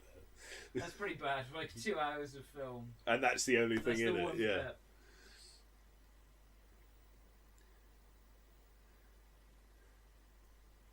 This is really annoying me now. Where the hell is that gone? We'll look it up later, don't worry. Oh, I love what he does here. Ah! Tries to scare them off. Nope. I just want to know now about Event Horizon. Is he going to nag I'll have you? to look it up on computers or something. Well, I'll do it I after. can't I'll remember do it now. later. I shouldn't put my iPad away.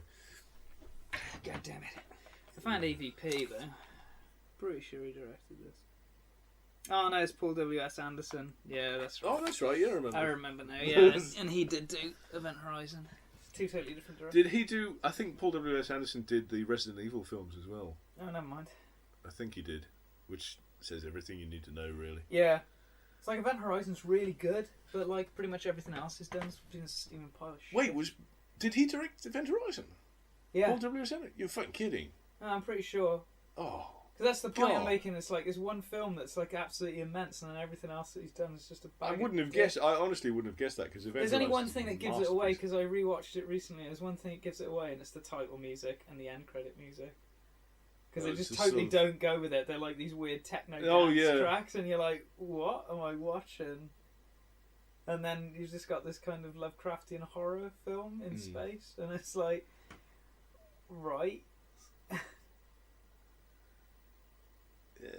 And it sort of goes into this weird sort of Aliens meets 2001: A Space Odyssey kind of Lovecraft. Oh yeah, that's it. There you go. Oh yeah. Totally see it now. Yeah. I love the way these guys just line up to off him. They just leap in. There we go. Dun, dun, dun. They're really creepy. I found those quite scary. Like that bit where they run up the wall. Oh, like spiders. Yeah, Any time really a human horrible. human It's form like, acts like a that's spider, is kind not of right. icky. It's like, it should not be able to do that. It's horrible. But that one's actually making contact with his face. It's Yeah. like a millisecond longer it would have gone through his skull. It's really nasty.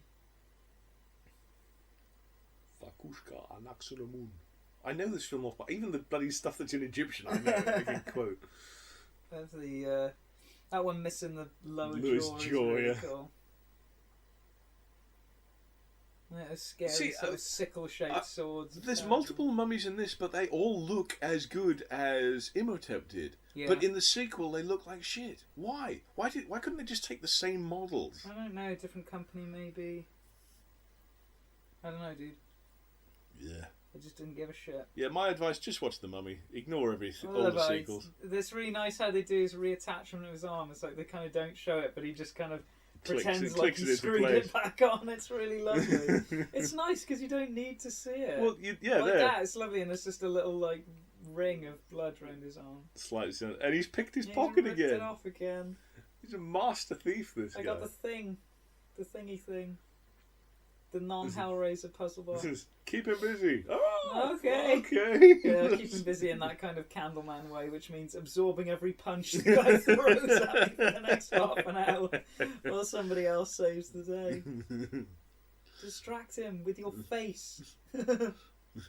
You're not helping. Oh my god, that's like seriously just holding You'd him rip like out his man. throat if you held him up like that. that? Do you want to not do that? It's really weird. Just swallow your entire head whole. Here we go. Paradise. Can you do the Fandango? He's going He's blue. going blue. Jeez, I've never noticed that before. Neither did I. I've never seen that before.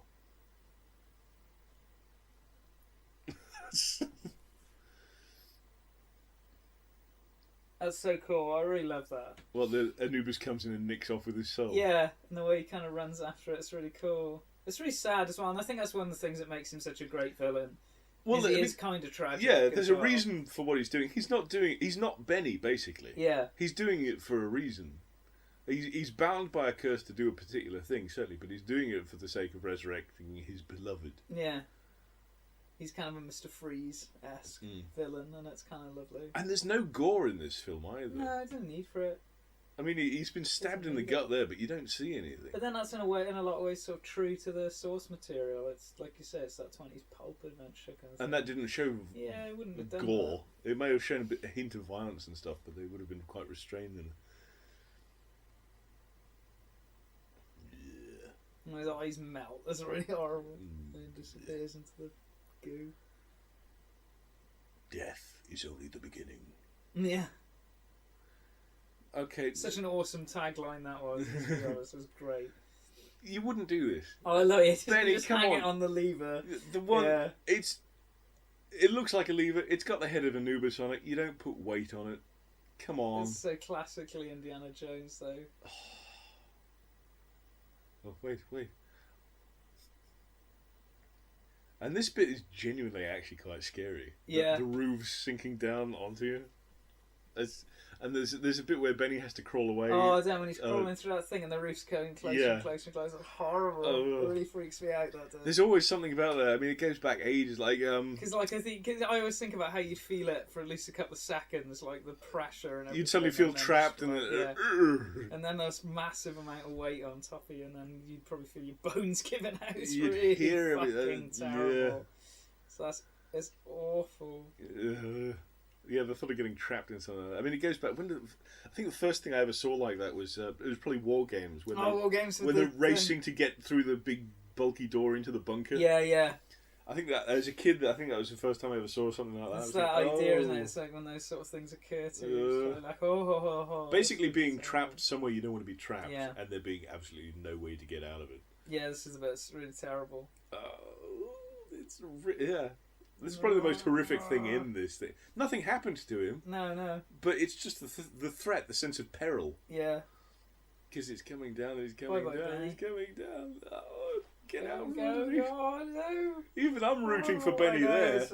I mean, you hate Benny throughout this. It's a really horrible way to die. Just Jesus Christ, move. That is a massive piece of set. Yeah, and because that's physical, it exists. Yeah. That wasn't CG. He was racing out from underneath something. That's really. I would have been shitting myself. It's probably all made out of cardboard. Oh yeah, totally. You know what I mean? But it looks horrendous. I really like this as well, where it takes out all of the mirrors. And so he's stuck in the dark, and it's scarabs, you. Yeah. I remember you. Go away. Indy. The torch is going out! And they all sort of wait in a little circle. All animals are afraid of fire.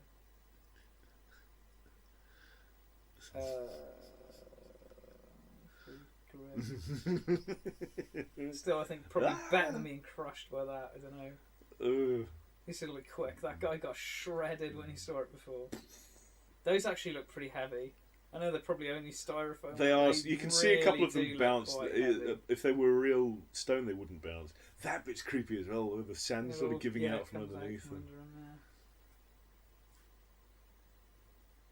That's really nice. The fallen walls are really quite. See, the most placid fucking things. Wow. And then that's going off in the background. It's like a nuke has gone off behind them, and the camels are just saying, "I don't care." I was watching. That's cool. They are watching it. Actually, that's fucking awesome. I'm gonna run. Anyone getting a photo of this on their phones? I guess it'd be it now. Everyone just stood there like this with their phones out. That's just cool. Even the camels. Camels included. Another reason why horror films don't work these days. Yeah. Everyone wants to take pictures. What are you peering at? I thought I heard something on the ceiling. I thought it was rain. It like it was running around. There's a mummy on the roof. Xenomorph's so good. And he goes off into the desert. Rides off into the sunset. Never to be seen again. Just leaving you there in the lurch. Yeah. We lost all the. I'd be quite gutted if I lost all that gold. Yeah, it's quite a shitload. I mean, I'd be relieved that I got out of the place before it fell on my head. Sure.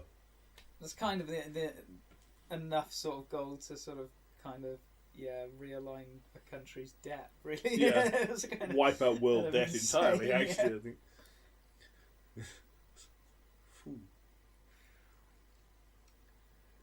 Camels. They're in it's love. cute. Oh. Bless him. And she's suddenly unable to ride her own camel now. You had a whole selection of camels, and you had to ride on that one. Ding. What the fuck? Yeah. So he gets the girl and all the And money. the gold. Dickbag. And then that awesome music kicks in again. I love that. I love that mummy theme. Yeah. It's really good. They don't have it over the credits though. They have Really something. nice credit sequence. Stephen Summers. Yeah. I knew that. I read it off the back of the box. All right. Sorry. Duh. It was just whether he directed Event Horizon and stuff. Which we now know he didn't. No, it was W.S. I want to see what else Stephen Summers did though, because I'm fairly sure he did. The Mummy too. No, I don't think he did that. I don't know if he did that. He didn't. Look it up. Let's consult the internet web. Did he do the Mummy? Because it doesn't feel like a mummy, like the Mummy. Basically, it feels too crap. Bless. If he did, it's a real bloody step back. No. But he did. Deep Rising was the monster movie, sort of his take on Godzilla. I'm fairly sure, and I'm fairly sure he had something to do with Van Helsing. Do you want me to get my iPad? I do like these credits though. They're really pretty credits. A lot of effort is. Yeah, it's really cool. You don't get that shit. Arnold much. Vosloo, there you go. Vosloo. Vosloo. But effort, they don't. People don't often put effort into credits and stuff to make them look They memorable. say that like the Avengers are really nice. Oh yeah, it's the Yeah, Age but of they the do Age of sort of- Ultron one where it's sort of panning across this sort of pantheon But it was of heroes. But it was a lovely homage to the first one as well, where it kind of just flew over all their battle damaged Yeah. equipment, and it was like the same shots again but different, and I thought it was really, really nice actually. Yeah, the battle damage in the I love the credits, the end credits to the Winter Soldier Yeah. as well. It's sort of this monochrome Here's something I was silhouette gonna show, say. but it all morphs into the Yeah, shapes. that was really quite It beautiful. all morphs actually. into shapes related to the characters and stuff. One of the things I was going to say was, did you enjoy the reference to War Games? I had a little giggle when that happened.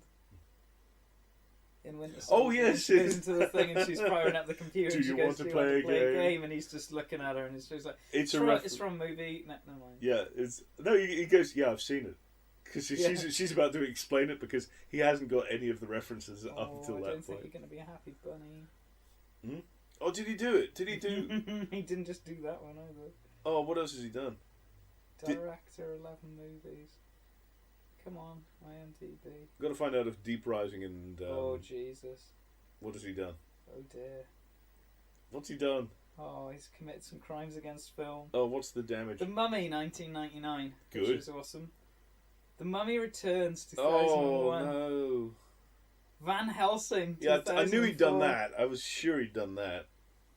Revenge of the Mummy, The Ride. What? Which is there's a short film done for the Okay. ride. G.I. Joe, The Rise of Cobra. Oh fuck no! Oh god, this guy slid so far after the Mummy. And something called Odd Thomas in 2013. Did he do Deep Rising? That would have been before the Mummy. Yes, he did do Deep Rising. Yeah, I knew that. Yeah. Deep Rising I in can get this. if you want. Catch Me If You Can, 1989. Not the I was going to say. Spielberg film. I thought it obviously. was. The Adventures of Huckleberry Finn in 1993. The Jungle Book in 1994. Okay, so basically this which guy is didn't do kinda anything terrible. interesting until Then Deep the Rising. Deep Rising in 1998. Then The Mummy. So And then he Deep clearly fucking jumped Yeah. the shark, and it just went massively downhill. Deep after Rising that. and The Mummy are the only two good things he's done in his entire career. By the look I'm of it. guessing he's hung himself or something. It's just Well, he's fucking doing awful. something else, isn't he? G.I. Joe. When Oh. Worlds Collide, whatever that is. No, not G.I. Joe. Yeah, all right. So just not even the first G.I. Joe. It was the second one. Oh, that's even worse. Isn't that the second? No, one? the Rise of Cobra is the first one. Is it? No, or is it the first one? Not sure. Wait, actually, what was the date on Rise of Cobra? Oh, I don't know. I've gone back now. No. Just gonna have a look at all filmography because he was a writer on 17 films. But the second, So he's written more than he's directed. What did he write? What else can we blame him for? Oh, I don't want to talk about him anymore. All right, I'm going to round this up. So just watch The Mummy. Don't waste your time with any of the sequels because they are shit. Yeah, pretty much. In my humble opinion. He wrote The Scorpion King. Oh, right. Okay, I'm ending this now. Screw this. The Mummy. Awesome film. Go watch it. And he wrote The Mummy, Tomb of the Dragon Emperor. Oh! The Scorpion King 2, Rise of a Warrior. He wrote that as well. God damn it, son of a bitch. Just stop. G.I. Joe, Rise of Cobra, which was 2009. 2009. That must have been the first. Yeah, that must have been the first one. Yeah, potentially. Because both wrote and directed that. The sequel came out like only a year or two ago. Stephen Sommers, what the fuck? Goodbye. It just proves one thing, though. I don't think we turn it off quite yet. Oh, I got my final line in. Okay. Even a stop clock tells the right time twice a day.